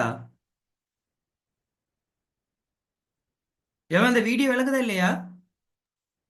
விளங்குது. என்னது அப்ப அது? நீர்க்கோள். டேய், ஒழுங்காப்பா, 2 பேர் இருக்காங்க. என்ன செய்றாங்க? பட்டை.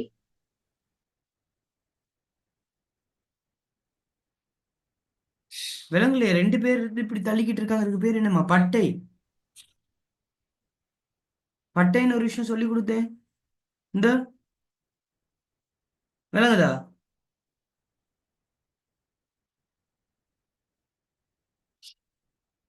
ஓகே, விளங்குதாம்மா விளங்கலையாம்மா? கொஞ்சம் சொல்லுங்க எனக்கு. விளங்குது சார். ஓகே.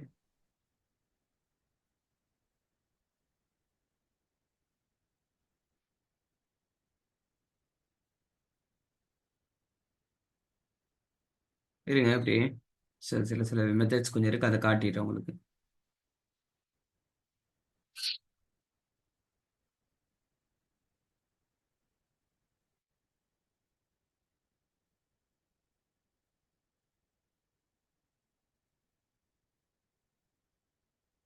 இதுக்கு பேர் என்னது? நல்லா பாரு, இது பேர் என்னவா இருக்கும்?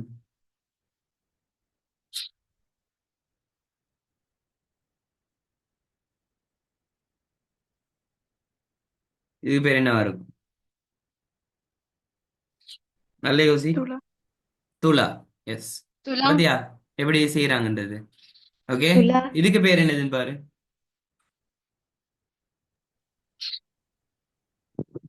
நீர்க்கோழி. நீர்க்கோழி. ஓகே, ஒரு ஒரு மெத்தடையும் காட்டுறாங்க, ஒரு ஒரு விஷயத்தையும்.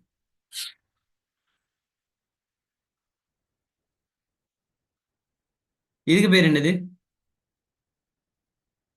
பட்டை. பட்டை. ம் பட்டை.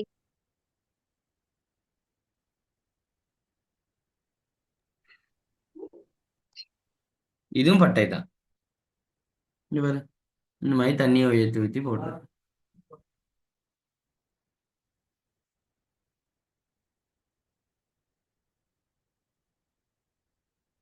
சொன்ன இதுல இருந்து ஓரளவு ஆழத்திலிருந்து தான் நீரை மேலே உயர்த்த முடியும்.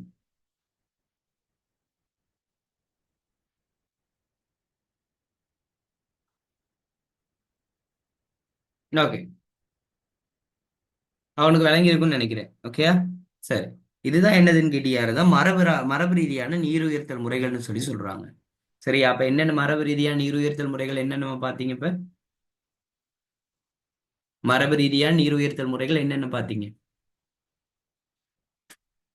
கயிறும் வாளியும், ம் துலா. துலாக்கிணறு, ம் கப்பி, ம் நீச்சில்லு, ம் ஏற்றுமுறை, ம் பட்டை, ம் பட்டை. ஆக்கிமிடிசின் கோட்பாடு. ஆர்க்கிமிடிஸின் திருகு. ஓகே, கவலை போன்றவற்றை நீங்க பாத்தீங்க. ஓகே, சரி. இப்ப நீங்க பார்க்க போறது என்னதுன்னு கேட்டீங்களா இருந்தா நவீன நீர் உயர்த்தல் முறை. நவீன நீர் உயர்த்தல் முறைனா என்ன விஷயம்னா, இப்ப நீங்க நீரை உயர்த்துறதுக்காக நீங்க இந்த மாதிரி மெத்தட்ஸ் பயன்படுத்துறீங்க தானே, மரபு ரீதியான நீர் உயர்த்தல் முறைகள்.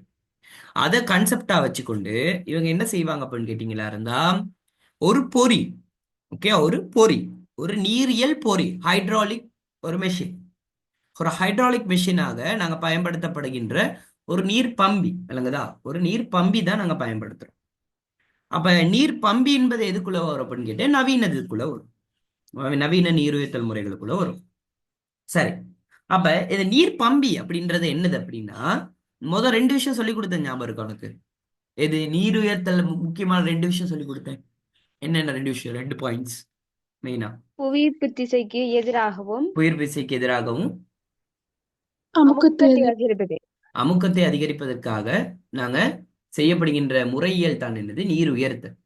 அதே வரைவிலக்கணத்துல கடைசி முடிக்கும் போது இச்செயல்முறைகளை செய்வதற்காக பயன்படுத்தப்படுகின்ற நீரியல் பொறி அப்படின்னு சொல்லி முடிச்சீங்கன்னா அதுக்கு பேர் தான் என்னதுன்னு கேட்டீங்கன்னா நீர் பம்பி.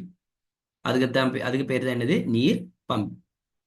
ஒரு நீர் முதலில் உள்ள நீரை உயர்த்துவதற்கோ தேவைக்கேற்ப நீரின் அமுக்கத்தை அதிகரிப்பதற்கோ பயன்படுத்தக்கூடிய நீரியல் பொறிதான் என்னது, நீர் பம்பி. சோ நோட் பண்ணிக்கோ, நீர் பம்பி என்றால் என்ன, நீர் முதலில் உள்ள நீரை உயர்த்துவதற்கோ, அதுல ஒரு வேர்டை போட்டு எழுதணும். நீங்க என்ன வேர்ட் போட்டிருக்கணும் அந்த இடத்துல? நீர் முதலில் உள்ள நீரை புவியீர்ப்பு விசைக்கு எதிராக உயர்த்துவதற்கோ தேவைக்கேற்ப நீரின் அமுக்கத்தை அதிகரிப்பதற்கோ பயன்படுத்தக்கூடிய நீரியல் பொறிதான் என்னது, நீர் பம்பி. இந்த நீர் பம்பி பாத்தீங்களா இருந்தாமா, ரெண்டு வகையான நீர் பம்பி இருக்கு. ஓகேயா, நல்லா கவனிச்சுக்கோ. நீர் பம்பின்றது பத்தியா இருந்தா தொழிற்பாட்டின் அடிப்படையில இந்த நீர் பம்பியை ரெண்டா வகைப்படுத்துறாங்க. தொழிற்பாட்டின் அடிப்படையில ஞாபகம் வச்சுக்கோ, தொழிற்பாட்டின் அடிப்படையில ஒண்ணுக்கு பேர் மாறும் இடப்பெயர்ச்சி பம்பி, இன்னொன்னுக்கு பேர் மாறா இடப்பெயர்ச்சி பம்பி. அதுன்னு சார் மாறும் இடப்பெயர்ச்சி பம்பி மாறா இடப்பெயர்ச்சி பம்பி அப்படின்னு என்ன அர்த்தம்னா, பம்பியில இருந்து வெளியேற்றப்படுற நீரின் அளவு எந்த வேளையிலும் மாறாம இருந்தா அதுக்கு பேர் மாறா இடப்பெயர்ச்சி பம்பி. பம்பியிலிருந்து வெளியேற்றப்படுகின்ற நீரின் அளவு, ஓகேயா, அந்த குறிப்பிட்ட பம்பி இயங்கும் வேகத்திற்கு அமைவாக மாறுபட்டால் அதுக்கு பேர் மாறும் இடப்பெயர்ச்சி பம்பி. ஞாபகம் வச்சுக்கோ, ஞாபகம் வச்சுக்கோ, திருப்பியே சொல்றேன். நீர் பம்பியின் தொழிற்பாட்டின் அடிப்படையில் பம்பிகளை இரண்டாக பிரிக்கலாம். ஒன்னு மாறா இடப்பெயர்ச்சி பம்பி, இன்னொன்னு மாறும் இடப்பெயர்ச்சி பம்பி. விளங்குதா? பம்பியிலிருந்து வெளியேற்றப்படும் நீரின் அளவு எந்த வேளையிலும் மாறாம இருந்தா அதுக்கு பேர் மாறா இடப்பெயர்ச்சி பம்பி. சரியா? அதே மாதிரி பம்பியிலிருந்து வெளியேற்றப்படுற நீரின் அளவு பத்தி அறிஞ்சினா வேகத்துக்கு ஏத்த மாதிரி, அந்த பம்பி இயங்குற வேகத்துக்கு ஏத்த மாதிரி மாறிச்சுன்னா அதுக்கு பேர் மாறும் இடப்பெயர்ச்சி பம்பி. இது மறந்துடாது. புரியுதா உனக்கு? கிளியரா? கிளியரா? ஓம் சார். ஓகே. அப்ப இப்ப நாங்க நீர் பம்பினா என்ன பார்த்தோம்? நீர் முதலில் உள்ள நீரை உயிர்ப்பு விசைக்கு எதிராக உயர்த்துவதற்கோ தேவைக்கேற்ப நீரின் அமுக்கத்தை அதிகரிப்பதற்கோ பயன்படுத்தக்கூடிய நீரியல் பொறிதான் என்னது, நீர் பம்பி. நீர் பம்பி தொழிற்பாட்டின் அடிப்படையில ரெண்டா வகைப்படுத்தப்படுது, மாறா இடப்பெயர்ச்சி பம்பி, மாறும் இடப்பெயர்ச்சி பம்பி. அது என்ன சார் மாறா இடப்பெயர்ச்சி பம்பி மாறும் இடப்பெயர்ச்சி பம்பினா, பம்பியிலிருந்து வெளியேற்றப்படுற நீரின் அளவு எந்த வேளையிலும் மாறாம இருந்தா அதுக்கு பேர் மாறா இடப்பெயர்ச்சி பம்பி. அதே பம்பியிலிருந்து வெளியேற்றப்படும் நீரின் அளவு என்பது மாறுச்சுன்னா, எதற்கேத்த மாதிரி, பம்பி இயங்கும் வேகத்துக்கு அமைவாக மாறிச்சுன்னா அதுக்கு பேர் மாறும் இடப்பெயர்ச்சி பம்பி. சரியா? சரி, இப்ப நாங்க முதலாவது பார்க்க போறது மாறா இடப்பெயர்ச்சி பம்பியை பத்தி பார்க்க போறோம். மாறா இடப்பெயர்ச்சி பம்பி, ஓகேயா, அதுக்கு பேர் பாசிட்டிவ் டிஸ்பிளேஸ்மெண்ட் பம்ப்ஸ் அப்படின்னு சொல்லுவோம். மாறா அப்படின்னு என்ன அர்த்தம், நிலையான ஒரு இடப்பெயர்ச்சி பம்பு, நிலையானது. சரியா? சரி, அது என்ன சார் மாறா இடப்பெயர்ச்சி பம்பின்றது என்னதுன்னா, ஒரு அறை ஒன்றினுள், ஒரு அறை, அறைனா என்ன அர்த்தம், நாங்க இங்க பயன்படுத்த அறை, ஏதான அறை, ஒரு மூடப்பட்ட அறைன்னு வச்சுக்கோங்க. அது என்ன வடிவம்னு வச்சுக்கோவேன், அப்புறம் பார்ப்போம் அது என்ன வடிவம்னு. சும்மா அப்படி நான் ஒரு வடிவம் எழுதுறேன். ஒரு அறை ஒன்றினுள், ஓகேயா, ஒரு பொறிமுறை, இப்படி ஒரு பொறிமுறை, ஒரு பொறிமுறை. பொறிமுறைனா என்னது, மேலும் கீழும் இயங்கிறது அல்லது சுத்துறது, விளங்குதா, ஏதாவது ஒரு பொறிமுறை, விளங்குதா, மேலும் கீழும் இயங்கிறது, சைட்ல இயங்கிறது, சுத்துறது, இந்த மாதிரி பொறிமுறையில எதை உருவாக்குறாங்க, வெற்றிடத்தை உருவாக்குறாங்க. அப்ப நீங்க கேட்கலாம் சார் வெற்றிடம்ன்றது என்னதுன்னு. வெற்றிடம்னா என்ன சொல்லுவாங்கன்னா வேக்யூம் அப்படின்னு சொல்லி சொல்லுவாங்க, வேக்யூம். சரி சார், வேக்யூம்னா என்னது, வேக்யூம்னா என்னதுன்னு கேட்டாமா, ஒரு வெற்றிடம்ன்றது மெயினா என்னதுன்னு கேட்டா அந்த இடத்துல ஒண்ணுமே இருக்காது, ஸ்பேஸ்ன்னு சொல்லுவோம். அந்த ஸ்பேஸ்ல ஒண்ணுமே இருக்காது, அந்த இடைவெளியில காத்து கூட இருக்காது.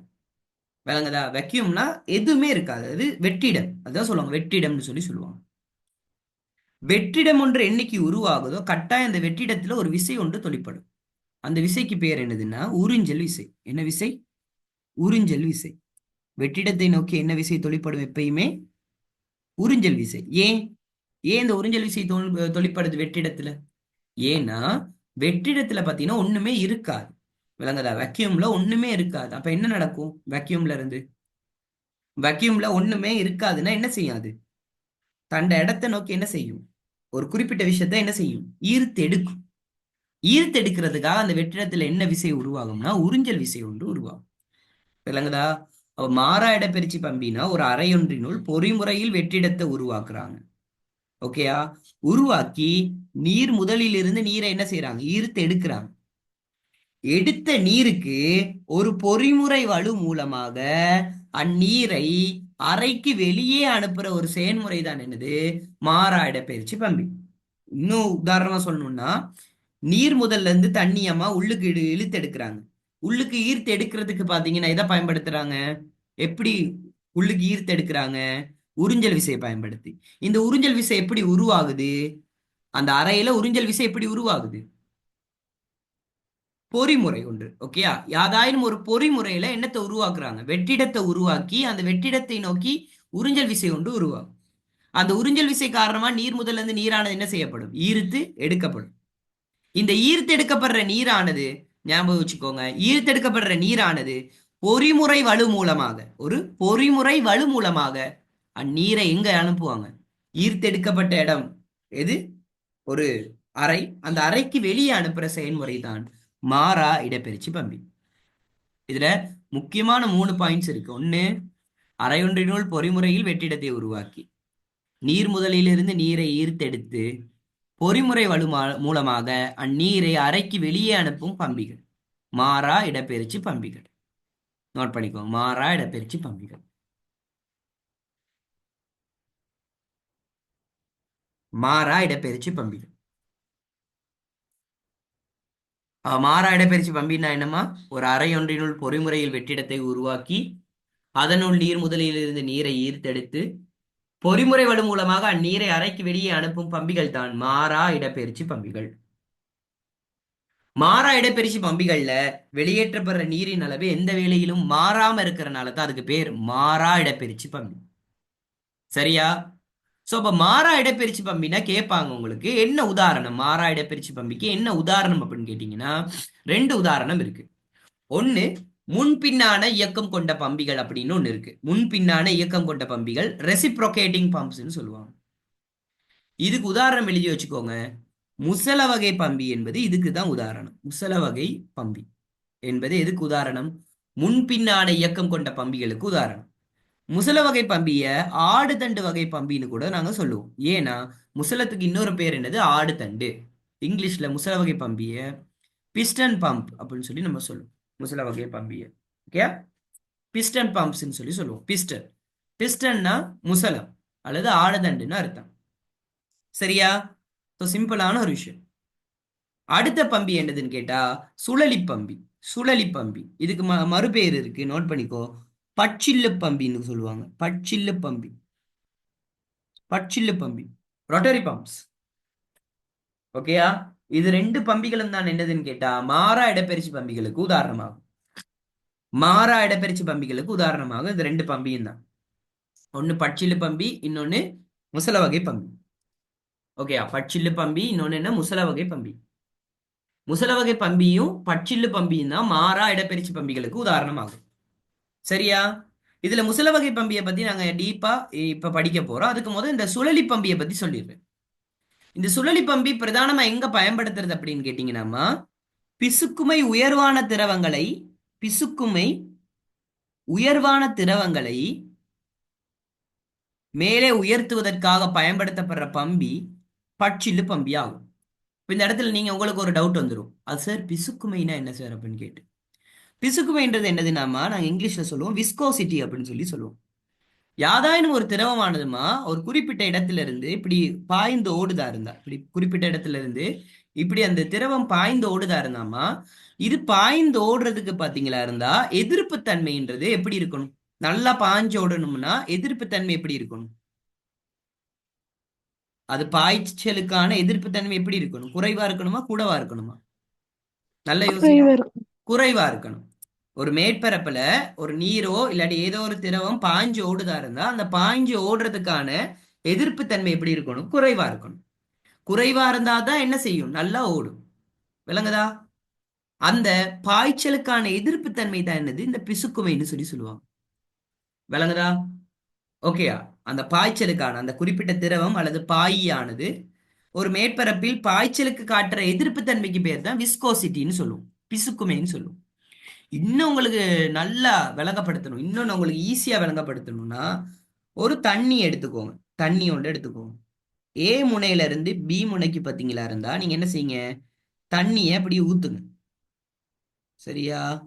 ஓகே. நீரை ஊத்துங்க. ஓகே, நீர். ஓகே. அதே மாதிரி ஏ முனையில இருந்து பி முனைக்கு பாத்தீங்களா இருந்துச்சுன்னு இன்னொரு பக்கத்துல இருந்து மசகெண்ணெயை ஊத்துங்க. மசகெண்ணெய். மசகெண்ணெயை ஊத்துங்க. இதுல எது நல்லா ஸ்பீடா போகும்? ஏ முனையில இருந்து பி முனைக்கு எது டக்குன்னு ஸ்பீடா போகும்? மசகெண்ணெயா நீரா? ம். எது போகும்? நீர். நீர். ஏன் நீர். நீர் போகுதுன்னா உனக்கு தெரியும். நீர் டக்குன்னு போகுதுன்னா நீர்ல பாய்ச்சலுக்கான எதிர்ப்பு தன்மை குறைவா அதிகமா? அதிகம். நல்லா யோசிச்சுட்டு சொல்லுடி. எதிர்ப்பு குறைவு. தன்மை. குறைவு. எதிர்ப்பு குறைவு. தன்மை குறைவுனால தான் நம்ம டக்குன்னு போகுது. விளங்குதா? உன்னை ஒருத்தன் கட்டி இழுக்கிறான்னு வச்சுக்கொள்ளு, நீ அடுத்த இதுக்கு போக முடியுமா? முடியாது. அது மாதிரிதான் நீருக்கு பாத்தியா இருந்துச்சுன்னா எதிர்ப்பு தன்மைன்றது குறைவு. பாய்ச்சலுக்கான எதிர்ப்பு தன்மை குறைவு. பாய்ச்சலுக்கான எதிர்ப்பு தன்மைன்றது தான் பிசுக்குமைன்னு சொல்லுவோம். அப்ப பிசுக்குமை என்னது? நீர் என்பது குறைவு. ஆனா மசகு எண்ணெய்க்கு பிசுக்குமைன்றது கூட. இன்னும் இதுவும் விளங்கல. இன்னும் இப்ப நான் சொன்னது விளங்கலைன்னா நல்ல கெட்டியான தன்மையை ஞாபகம் வச்சுக்கோ. இது ரெண்டுல எது நல்ல டிக்கா இருக்கும்? நீரா மசகு எண்ணெயா? கெட்டியான தன்மை மசகெண்ணெய். மசகு எண்ணெய். கெட்டியான தன்மை பாகுநிலைத்தன்மை. ஓகேயா? எல்லாம் ஒண்ணுதான். கெட்டியான தன்மை பாகுநிலைத்தன்மை எல்லாமே எதை குறிக்கிற பேர்? பிசுக்குமை குறிக்கிற பேர். இதுதான் சரியான வேர்ட், பிசுக்குமைன்றது. ஓகே. அப்ப உதாரணத்துக்கு தரேன். தண்ணி தேங்காய் எண்ணெய் தரேன். இதுல எது பிசுக்குமை கூட? தண்ணியா தேங்காய் எண்ணெயா? தேங்காய் எண்ணெய். தேங்காய் எண்ணெய். தேங்காய் எண்ணெய். ஓ. அப்ப யோசிச்சு வச்சுக்கோ இந்த விஷயத்துல. அப்ப எந்த மாதிரி திரவம் பிசுக்குமை கூடிய திரவமா குறைந்த திரவமா ஒரு ஒரு என்னது ஈஸியா நகரக்கூடியது?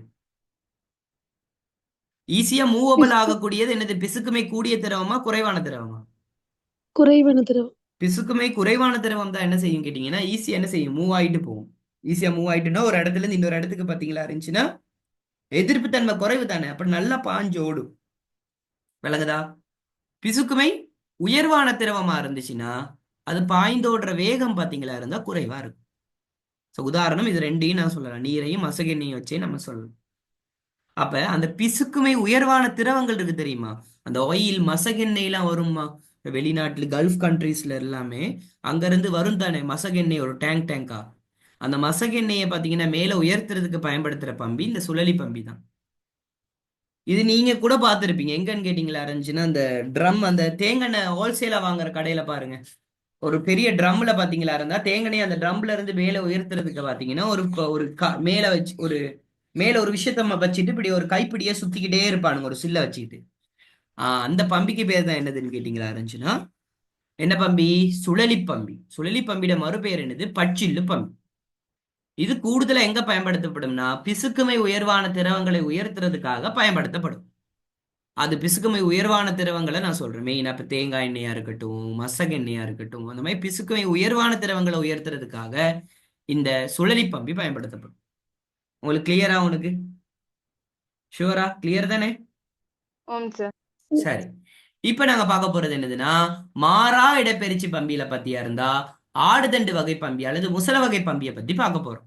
சரி. உனக்கு நான் என்ன சொல்லி கொடுத்தேன்? முசல வகை பம்பின்றது எந்த பம்பிக்குள்ள வரும்?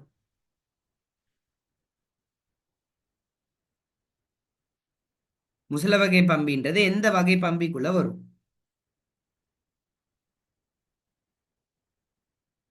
மாறும் இடப்பெயர்ச்சி பம்பியா மாறா இடப்பெயர்ச்சி பம்பியா? மாறும் இடப்பெயர்ச்சி பம்பிக்கலையும் வருது தானே. எது முசல வகை பம்பி மாறுமா? முசல வகை பம்பி இப்பதான் நம்ம சொல்லி கொடுத்தேன்.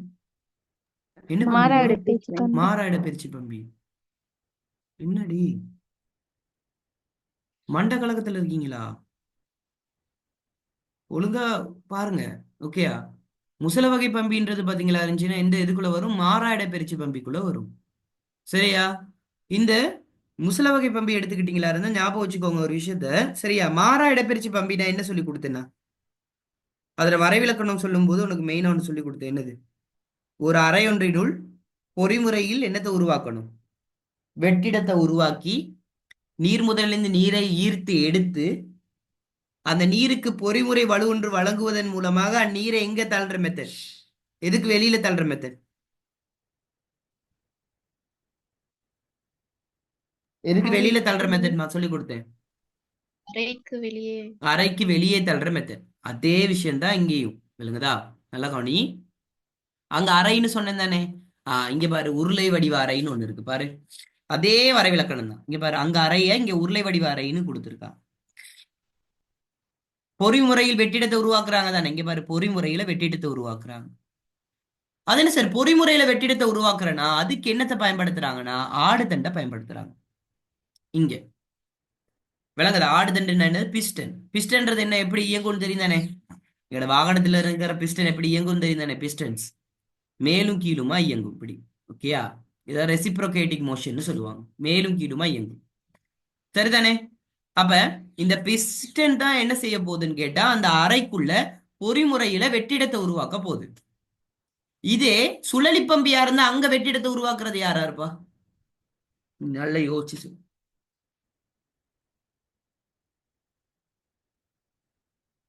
பச்சில். பச்சில்லு. சிம்பிள். ஆடுதண்டு நீர் பம்பியில ஆடுதண்டு அல்லது முசலம் என்பது பத்தியா இருந்தா அங்க வெற்றிடத்தை உருவாக்குற மாதிரி அங்க என்னத்தை எது வெற்றிடத்தை உருவாக்கும்? சில்லுகள், பச்சில்லுகள். ஜஸ்ட் மினிட் கொஞ்சம்.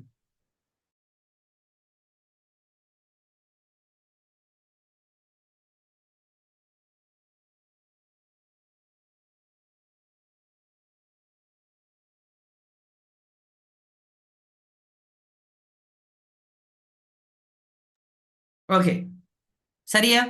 அப்ப தண்டு அடங்கியுள்ள ஒரு உருளை வடிவ அறையினுள் பொறிமுறையாக வெற்றிடத்தை உருவாக்கி அதனுள் நீரை பிரவாகிக்க செய்து. அப்படின்னு என்ன அர்த்தம்? பிரவாகிக்க செய்துனா நீரை செலுத்து. ஈர்த்தெடுத்து. எஸ்.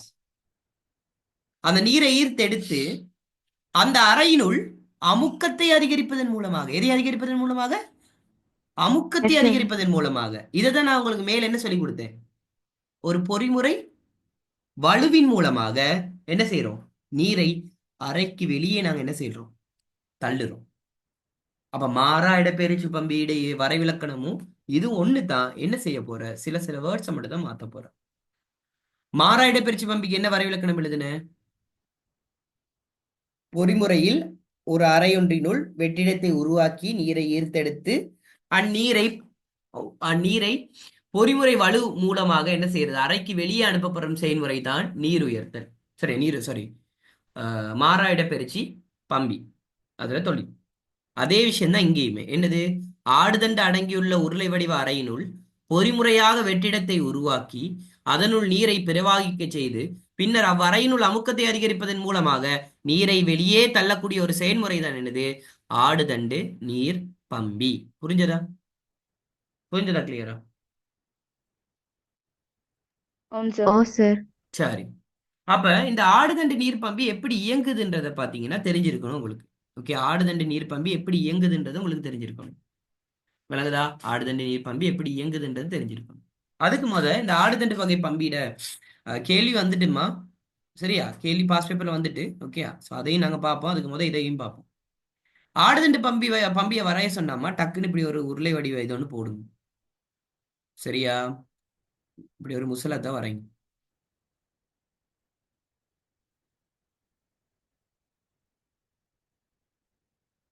சரியா? இப்படி ஒரு கீழே இது ஒன்று வரைங்க.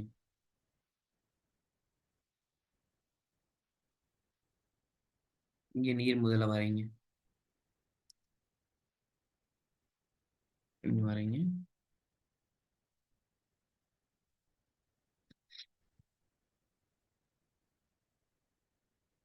இங்க ஒரு வால்வு மாதிரி வரைங்க முசலத்துல.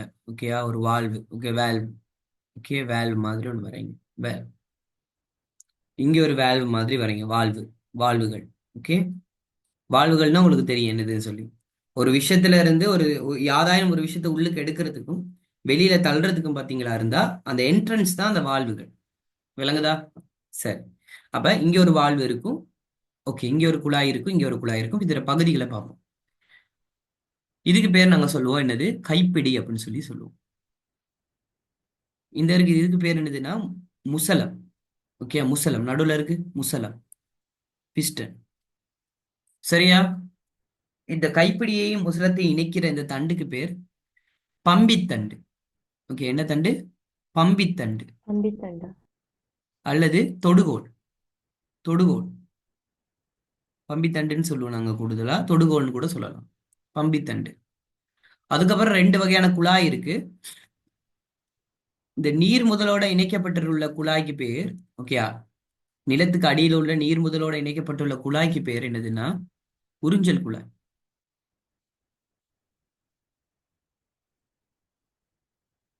ஓகேயா, வெளியில தள்ளுறதுக்கான இடம் வெளியேற்றல் குழாய். வெளியேற்றல் குழாய். ஓகேயா, எப்படி இது உறிஞ்சல் குழாய், இது என்னது வெளியேற்றல் குழாய். ஓகே, அதே மாதிரி இந்த உறிஞ்சல் குழாயில உள்ள வால்வுக்கு பேர் உறிஞ்சல் வால்வு. உறிஞ்சல் வால்வு.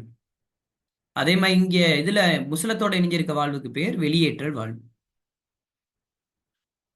ஓகேயா, சரி. இதுல ஒரு விஷயம் நான் உங்களுக்கு தெளிவா விளங்கப்படுத்த விரும்புறேன். இதுல பாகங்கள் கட்டாயம் தெரிஞ்சிருக்கணும் உங்களுக்கு. அப்ப என்னென்ன பாகங்கள்? உறிஞ்சல் குழாய், வெளியேற்றல் குழாய், கைப்பிடி, முசலம், ரெண்டையும் இணைக்கிற தண்டுக்கு பேர் பம்பித்தண்டு. சரியா? வாழ்வுகள்ல ரெண்டு வாழ்வு இருக்கு, உறிஞ்சல் வாழ்வு, வெளியேற்றல் வாழ்வு. சரியா? சரி, இதுல கான்செப்ட் ஒன்று சொல்லிடுறேன். ரெண்டு கான்செப்ட் சொல்லிடுறேன். நீ கைப்பிடிய மேல உயர்த்தும் போது முசலம் எங்க போகும்? கீழே போகும். அப்ப கைப்பிடிய கீழே அசைக்கும் போது முசலம் எங்க போகும்? திருப்பி சொல்றேன். நீ கைப்பிடிய மேல உயர்த்தும் போது, இந்த கைப்பிடியை நீ மேல உயர்த்தும் போது இந்த முசலம் இருக்கு தானே, அது கீழ் நோக்கி அசையும். அதே கைப்பிடியை நீ கீழ் நோக்கி அசைக்கும் போது முசலம் எங்க அசையும்? மேல் நோக்கி அசையும். விளங்குதா? முசலம் எங்க அசையும்? மேல் நோக்கி அசையும். புரியுதா இந்த கான்செப்ட் உனக்கு? ஓம் சார். சரி, அதே மாதிரி ஞாபகம் வச்சுக்கோ. ஒரு விஷயத்துல உறிஞ்சல் வாழ்வு திறக்குதா இருந்தா, உறிஞ்சல் வாழ்வு ஓப்பன் ஆகும்போது, ஓகேயா, வெளியேற்றல் வாழ்வு க்ளோஸ்ட் ஆகும். ஓகேயா, உறிஞ்சல் வாழ்வு ஓப்பன் ஆகும்போது வெளியேற்றல் வாழ்வு க்ளோஸ் ஆகும். வெளியேற்றல் வாழ்வு ஓப்பன் ஆகும்போது உறிஞ்சல் வாழ்வு என்ன நடந்துடும்? உறிஞ்சல் வாழ்வு என்ன நடக்கும்? க்ளோஸ் ஆயிரும். ஓகே, இந்த விஷயங்கள் கான்செப்ட் தெரிஞ்சு வச்சுக்கோ. இப்ப நான் அடுத்ததா அதுதான் நான் சொல்லி தர போறேன் உனக்கு. சரியா? ஓகே, இது ஞாபகத்துல வச்சுக்கோ. சரி, அப்ப முசல வகை பம்பி உனக்கு விளங்குதா? இது கிளியரா எஸ் சார். விளங்குதா உங்களுக்கு? இதுல பகுதிகள் எல்லாமே கிளியரா விளங்குதா முசல வகை பம்பிட? ஷுவர்? இதுல பகுதிகள்லாம் கிளியரா விளங்குதா உனக்கு? வரைய முடியுமா? ஓ சார். ஓகே, ஓம் சார். அதுதான் எனக்கு தேவை. ஓகேயா? ஓகே, சரி. இப்ப இந்த முசல வகை பம்பி எப்படி இயங்குதுன்றது நாங்க பார்ப்போம். ஓகேயா, இதுக்கு ஒரு ப்ரொசீஜர் இருக்குமா? இந்த 4 ப்ரொசீஜர் நான் சொல்லி கொடுக்கும் போது உனக்கு கிளியரா விளங்குது. விளங்குதா? 4 ப்ரொசீஜரையும் கிளியரா சொல்லி தரேன். உனக்கு கிளியரா விளங்கும், அழகா சொல்லி தரேன். நீ அத ஒழுங்கா கவனிச்சினா மட்டும் போதும்.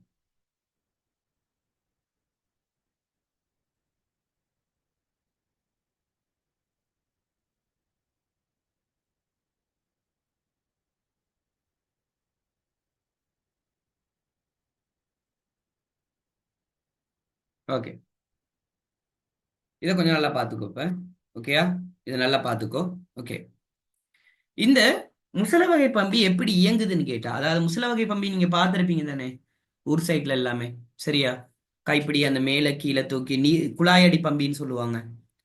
விளங்குதா? பார்த்திருக்கீங்க தானே இது குழாயடி பம்பி?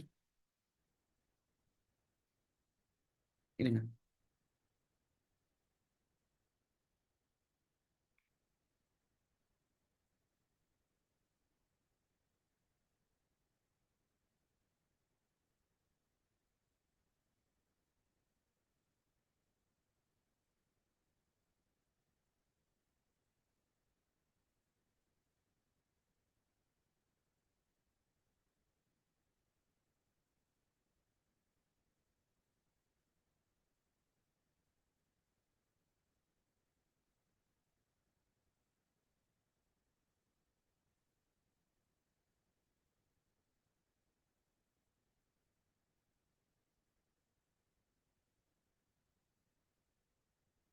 இருங்க.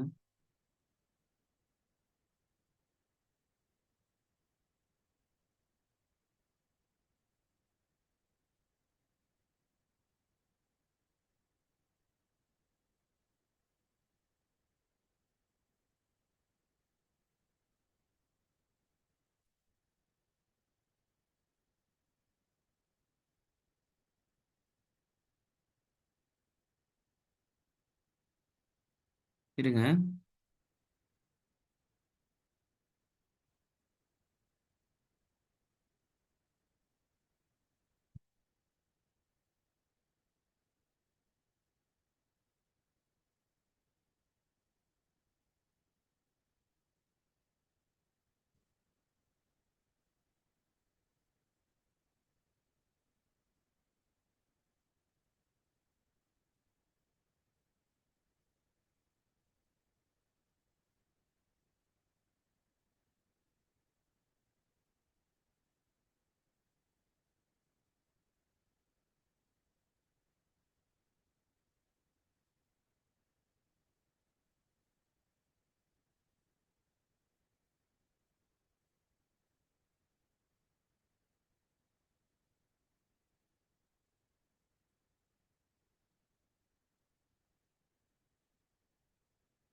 அதுல ஒரு வீடியோ கூட இல்ல. Shit.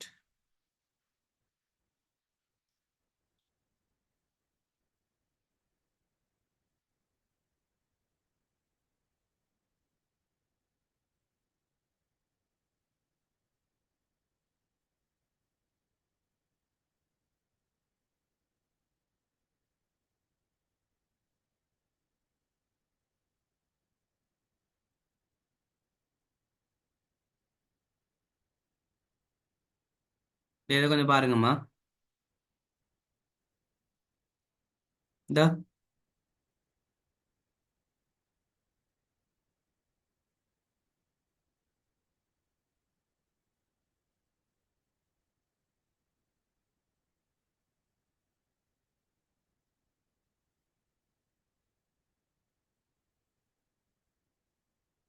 ஓகே, அதுல வீடியோ நான் சர்ச் பண்ணி அனுப்பிடுறேம்மா உங்களுக்கு. சரிதானே?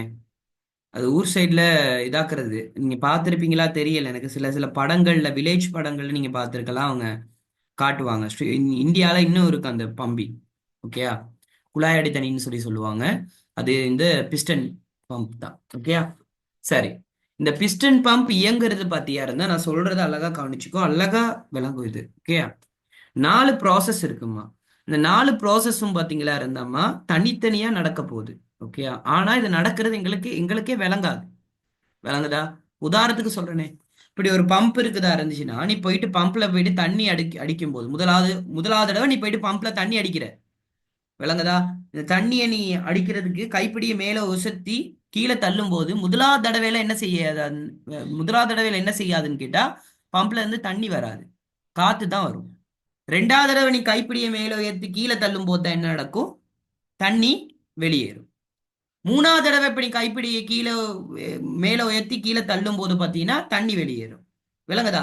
முதலாவது தடவை மட்டும்தான் என்ன செய்யும்? காத்து வெளியேறும். மிச்சம் எல்லா தடவை நீ அழுத்தும் போது என்ன நடக்கும்? தண்ணி வெளியேறி கொண்டே இருக்கும். அந்த ப்ராசஸ் தான் இப்ப நீங்க பார்க்க போறீங்க. 4 விதமா அந்த ப்ராசஸ் சொல்லித்தரேன், கவனி. சரி, இதுல முதலாவது தெரியும் தானே? இதுல பகுதிகள் எல்லாம் தெரியும் தானே உங்களுக்கு? சரி, முதலாவது நான் ஞாபகம் வச்சுக்கோ. ஏ ஏ ஏன்ற பகுதியை நான் சொல்றேன். அப்ப ஏன்ற படத்தை நீ பார்க்கணும் உடனே. ஓகேயா? ஏன்றதுல முதலாவது நீ என்ன செய்வ? முசல வகை பம்பி இயக்குறதுக்கு முதலாவது போனோடனே முசல வகை பம்பியில எதை பிடிப்ப? கைப்பிடிய. கைப்பிடியை நீ என்ன செய்ய போற அப்படின்னு கேட்டியா இருந்தா, மேல் நோக்கி தான் ஃபர்ஸ்ட் உயர்த்துவ. கைப்பிடியை மேல் நோக்கி உயர்த்தும் போது பாத்தீங்கன்னா முசலம் கீழ் நோக்கி அசையும். முசலம் எங்க அசையும்? கீழ் நோக்கி அசையும். விளங்குதா? முசலம் எங்க அசையும்? கீழ் நோக்கி அசையும். இப்ப இதுதான் எங்கட உருளை. ஓகேயா? கவனி, இதுதான் எங்கட உருளை. ஓகே, இதுதான் எங்கட உருளை. புரியுதா?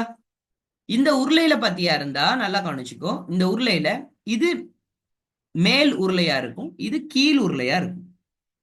கூடுதல் நாங்க கீழ் உருளையில நடைபெற மாற்றத்தை தான் நாங்க கவனிக்கணும் நல்லா. சரியா?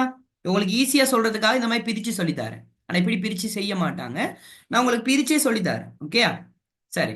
இதுல பகுதிகள் தெரியும் தானே? பகுதிகள் மெயினா உங்களுக்கு தெரியும். சரி, ஓகே. அப்ப ஃபர்ஸ்ட் நாங்க என்ன செய்யறோம்? நாங்க கைப்பிடி எப்படி அசைக்கிறோம்? மேல் நோக்கி அசைக்கிறோம். அப்ப முசலம் என்ன நடக்குது? கீழ் நோக்கி அசையுது. ஞாபகம் வச்சுக்கோ, இந்த முசலம் என்பது கீழ் நோக்கி அசையுது. முசலம் கீழ் நோக்கி அசையும் போது ஞாபகம் வச்சுக்கோ, இந்த கீழ் உருளையில என்ன நடக்கும்ன்றத நீ நோட் பண்ணி வச்சுக்கணும். கீழ் உருளையில என்ன நடக்கும் அப்படின்னா, முசலம் கீழ் நோக்கி அசையும் போது கீழ் உருளையில என்ன நடக்கும் அப்படின்னு கேட்டியா இருந்தா, அமுக்கம் அதிகரிக்கும், பிரஷர் கூடும். ஏன் நெருக்குறோம் நாங்க, விளங்குதா? கீழ் உருளை நாங்க என்ன செய்யறோம்? கீழ் பகுதிகளை, அங்க காணப்படுற வலிக்கூறுகள் எல்லாத்தையும் நாங்க என்ன செய்யறோம்? நெருக்குறோம். அவ பிரஷர் கூடும். பிரஷர் கூடுனா கனவுல என்ன நடக்கும்? குறையும். கனவுல என்ன நடக்கும்? குறையும். நான் இந்த மாதிரி ஷார்ட்டா நீங்க எழுதுற எப்படி அமுக்குறி காட்டி நீ அங்க அப்படி எழுதக்கூடாது.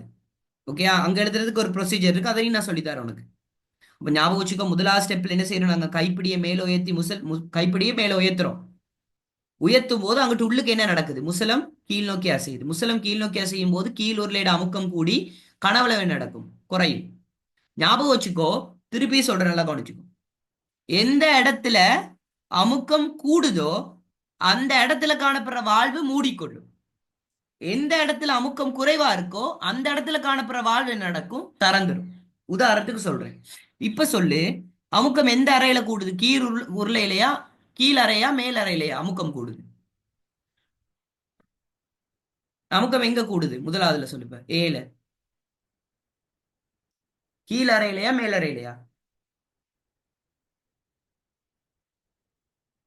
சொல்லுமா. கீழ் அறையில அமுக்கம் கூடுது. அப்ப கீழ் அறையில காணப்படுற வாழ்வு எது? எந்த வாழ்வு கீழ் அறையில இருக்கு? ஒரு குழாயோட இணைஞ்சிருக்க வாழ்வு என்னது? என்ன வாழ்வு? உறிஞ்சப்படும் வாழ்வு. எஸ், உறிஞ்சல் வாழ்வு. இப்ப என்ன செய்யும் உறிஞ்சல் வாழ்வு? நான் என்ன சொல்லி கொடுத்திருக்கேன்? பிரஷர் எந்த இடத்துல கூடுதோ அந்த இடத்துல காணப்படுற வாழ்வு என்ன நடக்கும்? திறக்கப்படும். திறக்கப்படுமா மூடப்படுமா? சொன்னேன். பிரஷர் கூடும் போது மூடப்படும். மூடப்படும். ஓகேயா? க்ளோஸ்ட் ஆயிரும். ஓகேயா? அதே சந்தர்ப்பத்துல உனக்கு தெரியணும், கீழூர்ல அமுக்கம் கூடனா மேலூர்ல அமுக்கம் குறைவு தானே. மேலூர்ல இருக்கிற வாழ்வு என்னது? வெளியேற்றல் வாழ்வு. வெளிப்படு வாழ்வு. வெளிப்படு வாழ்வு இப்ப என்ன நடக்கும்? என்ன நடக்கும்? உறிஞ்சல் வாழ்வு க்ளோஸ்னாமா வெளிப்படு வாழ்வு ஓபன் ஆகும். இப்ப வெளிப்படு வாழ்வு இங்க பாரு ஓபன் ஆகும் போது கீழ் உருளையில இருந்து மேல் உருளைக்கு இப்ப எப்படி போகும் பாரு. கீழ் உருளையில இருந்து மேல் உருளைக்கு என்ன போகும்? தண்ணி போகுமா, வழி போகுமா, காத்து போகுமா? எஸ், கீழ் உருளையில இருந்து மேல் உருளைக்கு என்ன போகும் அப்படின்னு கேட்டியா இருந்தா வழி போகும். வழி வெளியேறும். வழி வெளியேறுமா? வழி வெளியேறுமா இந்த வெளியேற்றல் குழாய் வழியாக? இல்லைன்னா மேல் உருளைக்கு மட்டும் போகுமா? வழி வெளியேறும். நோ, வழி எங்க இருக்கும்னு கேட்டீங்கன்னா மேல் உருளைக்கு மட்டும் போகும். அதாவது கீழ் உருளையில இருந்து மேல் உருளைக்கு வழி போகும். ஆனா வழி எதனூடாக? இதனூடாக வெளியேறாது. இந்த முதலாவது ஸ்டெப்ல வழி வெளியேறாது. விளங்குதா? இப்ப நாங்க என்ன செஞ்சிருக்கோம்? கைப்பிடியை மேல மட்டும்தான் உயர்த்தி இருக்கோம். விளங்குதா? இப்ப நம்ம போயிட்டு கைப்பிடியை மேல உயர்த்துறோம். கைப்பிடியை மேல உயர்த்தும் போது முசலம் கீழ் நோக்கி அசையும். முசலம் கீழ் நோக்கி அசையும் போது கீழ் உருளையோட அமுக்கம் கூடி கனவளவு குறைஞ்சிடும். விளங்குதா? கீழ் உருளையில் உள்ள வாழ்வு என்ன வாழ்வு? உறிஞ்சல் வாழ்வு. உறிஞ்சல் வாழ்வு மூடிக்கொண்டு வெளிப்படு வாழ்வு என்ன செய்யும்? திறக்கும். வெளிப்படு வாழ்வு திறக்கும் போது கீழ இருந்து மேல மேல மேல் அறைக்கு வெளிப்படு வாழ்வு என்னைக்கு திறக்குதோ அன்னைக்கு கீழ் உருளையில இருந்து மேல் உருளைக்கு ஏதாவது ஒண்ணு போகும். முதலாவது ஸ்டெப்ல என்ன போக போகுது? வழி போக போகுது. இதுதான் மெயினான ஸ்டெப். இப்ப முதலாவது ஸ்டெப் இதுதான். அடுத்தது பி. பிஏ நாங்க எழுதுவோம் இங்க. Okay, B. பி ஸ்டெப்பை யோசி. இப்ப கைப்பிடி எங்க இருக்கு? ஏல மேல உயர்த்தி இருக்கும். இப்ப நாங்க என்ன செய்ய போறோம்? கைப்பிடிய கீழ் நோக்கி தள்ள போறோம். அப்ப கைப்பிடிய கீழ் நோக்கி தள்ளும் போது அடுத்தது நீயே சொல்லு. முசலம் முசலம் மேல் நோக்கி இயங்கும் போது கீழ் உருளையில என்ன நடக்கும்? கனவளவு கூடும், அமுக்கம் குறையும். எஸ். ஏன் அமுக்கம் குறையுது? ஏன் அமுக்கம் குறையுதுன்னா முசலம் எங்க போகுது? மேல் நோக்கி அசையுது. அப்ப கீழ் உருளையில என்ன நடந்துரும்? அமுக்கம் குறைஞ்சி கனவளவு என்ன நடக்கும்? கூடும். உனக்கு நான் சொல்லி கொடுத்துருக்கேன் என்னது? அமுக்கம் கூட கூட உள்ள இருக்கிற இடத்துல உள்ள வாழ்வு மூடிக்கொள்ளும். அமுக்கம் குறைவா இருக்கிற இடத்துல உள்ள வாழ்வு என்ன நடக்கும்? திறந்து கொள்ளும். விளங்குதா? இப்ப சொல்லு, கீழ் உருளையில என்னது? அமுக்கம் குறைவு தானே. அப்ப கீழ் உருளையில உள்ள வாழ்வு என்ன வாழ்வு? ஒரிஞ்சல் வால்வு அப்ப உறிஞ்சல் வாழ்வு என்ன நடக்கும் இப்ப? திறக்கப்படும். திறந்து எஸ், உறிஞ்சல் வாழ்வு ஓப்பன் ஆகும். உனக்கு தெரியும், உறிஞ்சல் வாழ்வு ஓப்பன் ஆகும் போது வெளியேற்றல் வாழ்வு என்ன நடக்கும்? க்ளோஸ் ஆகும். க்ளோஸ்ட் ஆயிரும். விளங்குதா? வெளியேற்றல் வாழ்வு என்ன நடக்கும்? க்ளோஸ்ட் ஆயிரும். அது அப்படியே இந்த பி ஸ்டெப்பை பாரு, பி படத்தை பாரு. க்ளோஸ்ட் ஆயிருமா? உனக்கு தெரியும், இப்ப உறிஞ்சல் வாழ்வு ஓப்பன் ஆயிட்டு தானே. இப்ப என்ன செய்யும்? அந்த உறிஞ்சல் குழாய் வழியாக உள்நோக்கி என்ன வரும்? நீர். என்ன வரும்? நீரானது நிரம்பும். ஆனா நீர் கீழூர்ல இருந்து மேலூர்லைக்கு போகுமா போகாதா? போகுமா போகாதா? நீரானது கீழூர்ல போகாது. இருந்து மேலூர்லைக்கு போகுமா போகாதா? போகாது. போகாது. ஏன் போகாது? வெளியேற்றல் வாழ்வு என்னதுல இருக்கு? மூடப்பட்டு மூடப்பட்ட நிலைமையில இருக்கு. விளங்குதா? அப்ப என்ன நிரம்பும்? கீழூர்ல என்ன நிரம்பும்? கீழூர்ல என்ன நிரம்பும்? நீர் நிரம்பும். அதே சந்தர்ப்பத்துல வெளியேற்றல் குழாய் வழியாக என்ன வெளியேறும்? வெளியேற்றல் குழாய் வழியாக என்ன வெளியேறும்? வலி ஏன் வழி வெளியேறுதுன்னா, நீ யோசிக்கணும் என்னன்னா, முதலாவது ஸ்டெப் என்ன செஞ்சிருக்கு? வழியானது கீழூர்ல இருந்து மேலூர்லைக்கு வழி போயிடுச்சு, ஆனா வழி வெளியேறல. ஆனா ரெண்டாவது ஸ்டெப்ல முசலம் மேல் நோக்கி அசையும் போது என்ன நடக்குது? இந்த வழி எல்லாமே என்ன நடக்கும்? இப்படி வெளியேற்றல் குழாய் வழியாக என்ன நடக்கும்? வெளியேறும். விளங்குதா? அப்ப இந்த ரெண்டு ஸ்டெப்பையும் மெயினா ஞாபகம் வச்சுக்கிட்டேன் வையேன், அங்கிட்டு மூணாவது ஸ்டெப் நாலாவது ஸ்டெப் ஆட்டோமேட்டிக்கா நீ எழுதலாம். மூணாவது ஸ்டெப் நாலாவது ஸ்டெப் நீ ஆட்டோமேட்டிக்கா எழுதலாம். விளங்குதா? எப்படின்னு சொல்லித்தரேன், கவனி. சரியா? இப்ப முதலாவது ஸ்டெப் எழுதுறது தானே இந்த ஏ ஸ்டெப்.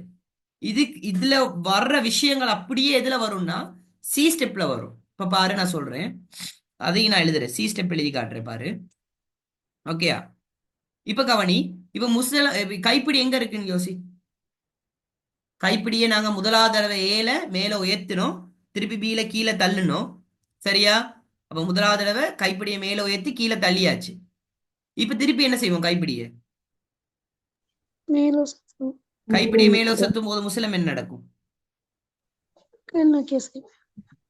முசலம் கீழ் நோக்கி அசையும் போது கீழ் உருளையிட என்ன கூடும்? அமுக்கம் கூடும். அமுக்கம் கூடும் போது கனவுல என்ன நடக்கும்? குறையும். குறையும். உனக்கு தெரியும், அமுக்கம் கூடவா இருக்கிற இடத்துல உள்ள வாழ்வு என்ன நடக்கும்? அமுக்கம் கூடவா இருக்கிற இடத்துல உள்ள வாழ்வு என்ன நடக்கும்? ஓவர் பிரஷர்னால என்ன நடக்கும்? மூடிக்கொள்ளும். விளங்குதா? மூடிக்கொள்ளும். ஓகேயா? க்ளோஸ்ட். அடுத்தது இது வெளியேற்றல் வாழ்வு என்ன நடக்கும்? அப்ப திறக்கும். உனக்கு தெரியும், வெளியேற்றல் வாழ்வு திறக்கும் போது நான் என்ன சொல்லி கொடுத்துருக்கேன் உனக்கு? கீழ் உருளையில இருந்து மேல் உருளைக்கு ஏதாவது ஒண்ணு போகுமா போகாதா? ஓ, இப்ப சொல்லு.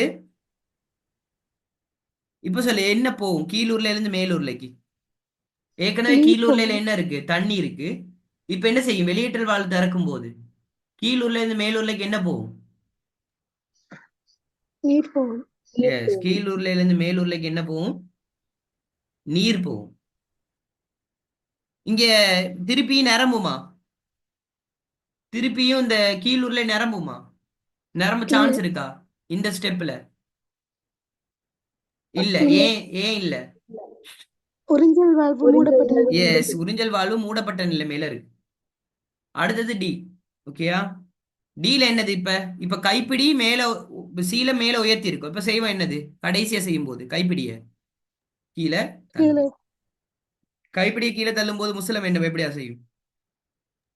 மேல் நோக்கி அசையும். முசலம் மேல் நோக்கி அசையும் போது கீழ் உருளையில என்ன செய்யும்? அமுக்கம் அமுக்கம் குறைவடையும். கனவளவு கூடும். கூடும். உனக்கு தெரியும், அமுக்கம் குறையும் போது அந்த இடத்துல காணப்படுற வாழ்வு என்ன நடக்கும்? திறந்து கொள்ளும். எஸ், உறிஞ்சல் வாழ்வு ஓப்பன் ஆகும். உறிஞ்சல் வாழ்வு ஓப்பன் ஆகும் போது வெளியேற்றல் வாழ்வு என்ன நடக்கும்?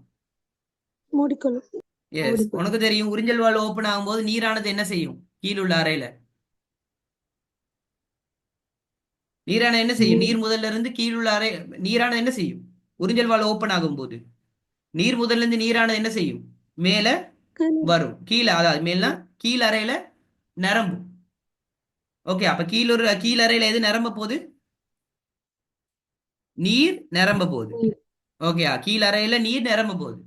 அதே சந்தர்ப்பத்துல வெளியேற்றல் குழாய் வழியாக என்ன வெளியேறும்? நீர் வெளியேறும்.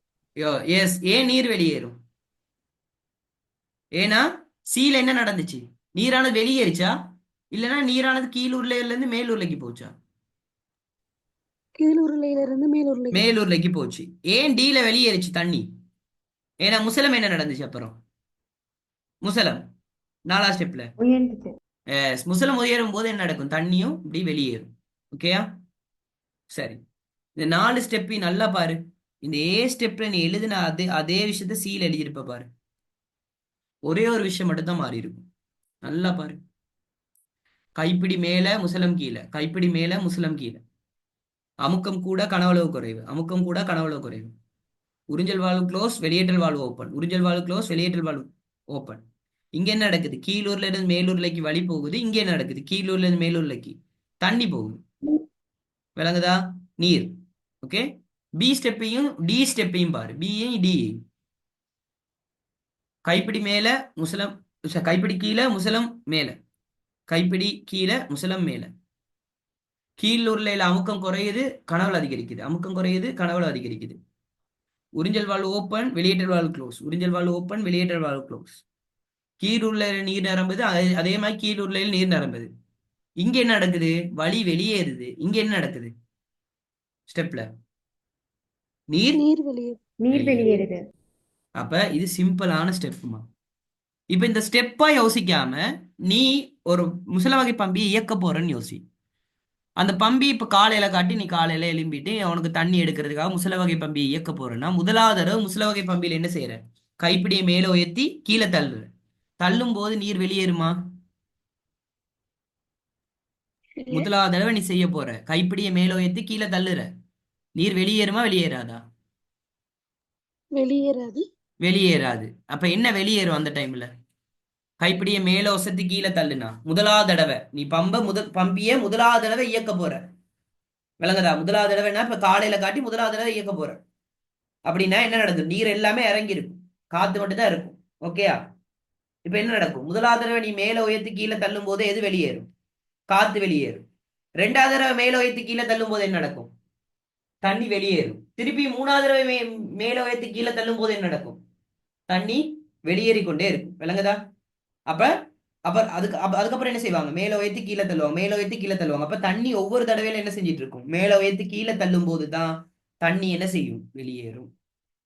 விளங்குதா? மேல உயர்த்தி நீ அதாவது கைப்பிடியை மேல உயர்த்தி கீழே தள்ளும் போது என்ன நடக்கும்? தண்ணி வெளியேறும். கைப்பிடியை மேல உயர்த்தும் போதே தண்ணி வெளியேறுமா? இல்ல. அப்படி வெளியேறாது. கைப்பிடியை நீ மேல ஒசத்தி கீழே தள்ளும் போதுதான் என்ன நடக்கும்? தண்ணி வெளியேறும். விளங்குதா? இதுல ஸ்டெப் புரியுதா உனக்கு? இல்லாட்டி புரிஞ்ச மாதிரி நடிக்கிறீங்களா எல்லாரும்? விளங்குது சார். விளங்குது உண்மையாவே? ஓகே, ஷுவரா விளங்குதுன்னு நினைக்கிறேன். இது 2023ஆம் ஆண்டு பாஸ் பேப்பர்ல இந்த கேள்வி வந்துச்சு. ஆனா அவங்க கேட்ட கேள்வி வேற. ஓகே, சோ 2023ஆம் ஆண்டு பாஸ் பேப்பர் இந்த கேள்வி வந்துச்சு. நான் அவங்க கேட்ட கேள்வின்றது வேற. உனக்கு தொழிற்பாட விளங்கப்படுத்த சொன்னா இப்ப நான் விளங்கப்படுத்தினேன் அந்த மாதிரி விளங்கப்படுத்தக்கூடாது. இது உனக்கு ஈஸியா விளங்குறதுக்காக நான் விளங்கப்படுத்தினேன் ஒவ்வொரு ஸ்டெப்பா. நீ அப்படி விளங்கப்படுத்தக்கூடாது. நீ விளங்கப்படுத்தும் போது பத்தியா இருந்தா பாயிண்ட்ஸ் ஃபார்ம்ல ஒவ்வொரு விஷயத்தையும் பாயிண்ட்ஸ் ஃபார்ம்ல நீ விளங்கப்படுத்தணும். விளங்குதா? இப்ப நான் காட்டுறேன் பாருங்க.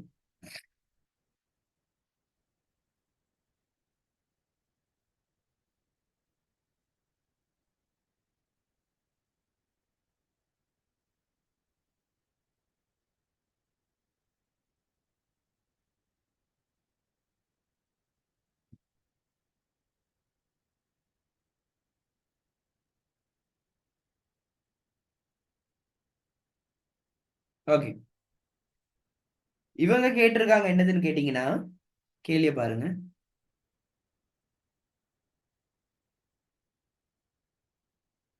இங்க பாருங்க கேள்விய. ஆடுதண்டு வகை நீர் பம்பியின் பிரதான பகுதிகளை குறிப்பிட்டு அந்த ஒவ்வொரு பகுதியினதும் தொழிற்பாட்டை விளக்குக. அந்த ஒவ்வொரு பகுதியினதும் எதை விளக்குக? தொழிற்பாட்டை விளக்குக. விளங்குதா? கவனிச்சுக்கோ. ஆடுதண்டு வகை நீர்ப்பம்பியின் பிரதான பகுதிகளை குறிப்பிட்டு அந்த ஒவ்வொரு பகுதியினதும் தொழிற்பாட்டை என்ன செய்து விளக்குக. அறிமுகம். ஆடுதண்டு வகை நீர்ப்பம்பி சொல்லுங்க. அப்ப ஆடுதண்டு வகை நீர்ப்பம்பினா என்னதுன்னு சொல்லி நீங்களே சொல்லுங்க.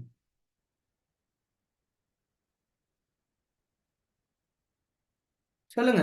ஆடுதண்டு வகை நீர்ப்பம்பி பார்க்காம சொல்லணும். சொல்லுங்க. பொறிமுறையில ஒரு வெற்றிடத்தை உருவாக்கி அதுக்கு முத என்ன வரும்? ஆடுதண்ட வகை பம்பி தானே கேக்குறாங்க. அப்ப என்ன எழுதணும் நீங்க? ஆடுதன்று என்ற பகுதி அல்லது முசலம் என்ற பகுதியின் மூலமாக ஒரு உருளை வடிவ ஆடுதண்டு அறையினுள் உள்ள உருளை வடிவ அறை ஒன்றில் அறையினுள் இப்ப சொல்லுங்க. பொறிமுறையாக நீங்க வெற்றிடத்தை பொறிமுறையாக உருவாக்கி வெற்றிடத்தை உருவாக்கி நீரை நீர் எங்கிருந்து ஈர்த்தெடுத்து பிரவாகிக்க செஞ்சு பிரவாகிக்கு செய்து ஈர்த்தெடுத்து எங்க இருந்து ஈர்த்தெடுத்து நீர் எங்க இருந்து ஈர்த்தெடுத்து நீர் நீர் முதல் நீர் நீர் முதலில் இருந்து முதலில் நீரை இருந்து ஈர்த்தெடுத்து அந்நீருக்கு என்னத்தை கொடுக்குறீங்க? ஒரு பொறிமுறை வலு இல்லாட்டி ஒரு அமுக்கம், ஒரு அமுக்கத்தை அமுக்கத்தை அதிகரிக்கிறதால வழங்கி அந்நீரை எதுல இருந்து வெளியே அனுப்புறீங்க? உருளை வடிவ அறையில இருந்து வெளியே அனுப்புறீங்க. பாரு, அதை இன்னும் ஈஸியா விளங்கப்படுத்துறேன். இதுதான் நீர் முதல். நீர் முதல்ல இருந்து தண்ணியை நீ என்ன செய்யற? நீரை ஈர்த்து எடுக்கிற. எப்படி? ஒரு பொறிமுறை மூலமா. என்ன பொறிமுறை? முசலம் மேலும் கீழுமா அசைவதன் மூலமாக நீ நீரை ஈர்த்தெடுக்கிற. ஈர்த்தெடுத்த நீருக்கு ஒரு அமுக்கத்தை வழங்கி ஓகேயா என்ன செய்யற? நீரை வெளியே தள்ளுற. விளங்குதா?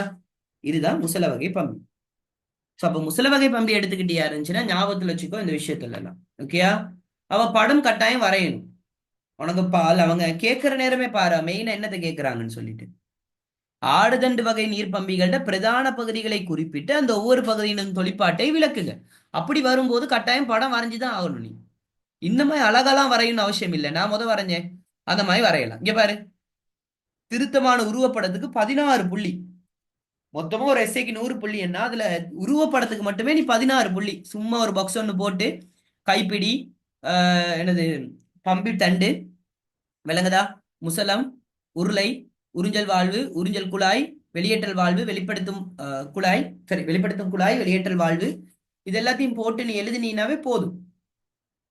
இந்த மாதிரி வரையணும்லாம் அவசியம் இல்லை. சாதாரண நான் வரைஞ்சு காட்டினேன் அந்த மாதிரி வரைஞ்சாலும் ஓகே. இங்க பாரு அதே விஷயம் தான். இங்க பாரு நம்ம எங்க டியூட்ல பார்த்த அதே விஷயம் தான்.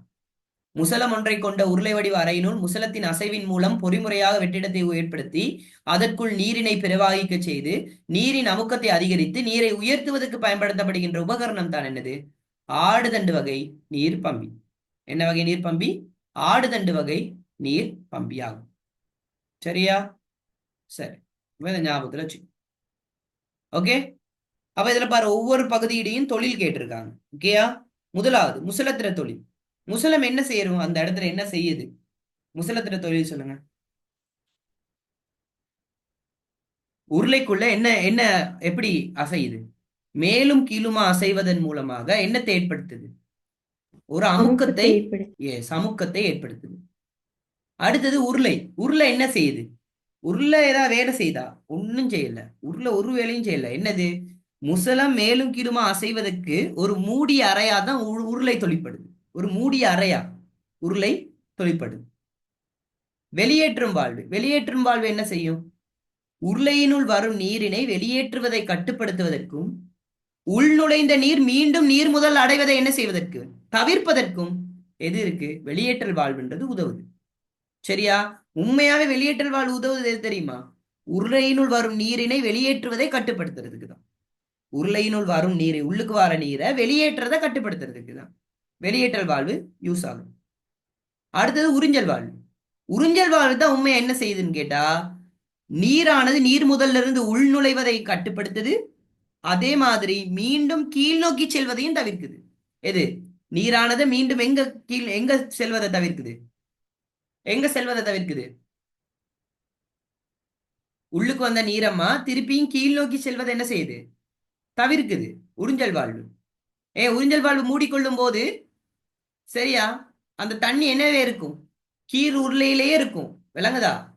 அப்ப என்ன செய்யுது உறிஞ்சல் வாழ்வு? உறிஞ்சல் குழாயினுள் வரும் நீரை உருளையினுள் நுழைவதை கட்டுப்படுத்துவதற்கும் மீண்டும் கீழ் நோக்கி செல்வதை தவிர்ப்பதற்கும் என்ன செய்யுது உறிஞ்சல் வாழ்வு உதவுது. அடுத்தது வெளியேற்றல் குழாய். வெளியேற்றல் குழாயோட வேலை என்னன்னா உருளைக்குள்ள வார நீரை, ஓகேயா, நல்லா படிச்சுக்கோ, உருளையினுள் உள்ள நீரை வெளியேற்றுறதுக்காக வெளியேற்றல் குழாய் இருக்கு. இப்ப சொல்லு, உறிஞ்சல் குழாய் என்ன செய்யுது?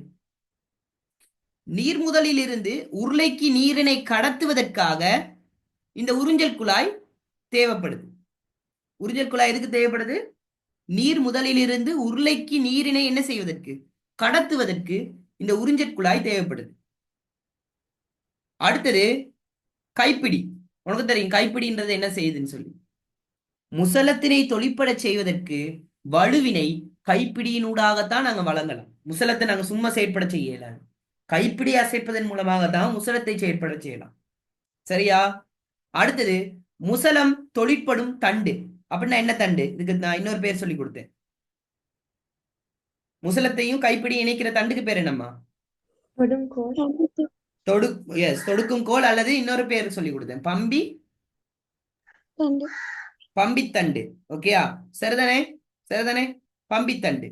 அதுல வேலை என்னது? கைப்பிடியும் முசலத்தையும் என்ன செய்யறதுக்கு தொடர் என்ன என்ன என்னத்துக்காக பயன்படுத்தப்படுது? கைப்பிடியும் முசலத்தையும் என்ன செய்வதற்காக பயன்படுத்தப்படுது?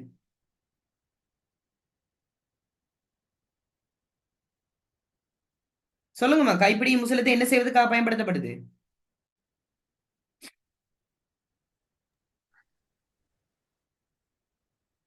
ஹலோ, இணைக்கேட்டுகள்.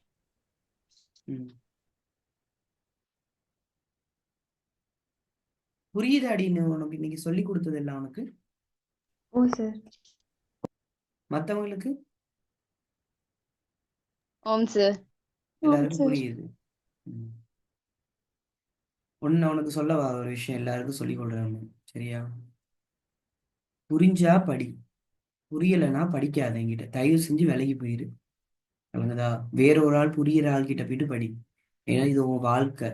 விளங்குதா? சும்மா என்கிட்ட ஃபீஸை கொடுக்குற மாதிரி இல்லம்மா. இது உண்ட வாழ்க்கை. இது விளங்குதா? புரிகிற மாதிரி தான் நானும் விளங்கப்படுத்துறேன். ஓகேயா? ஸோ இதுக்கு மேல என்னால் எப்படி விளங்கப்படுத்துறதுன்னு தெரியல. ஓகேயா? புரிகிற மாதிரி தான் நானும் விளங்கப்படுத்துறேன். ஸோ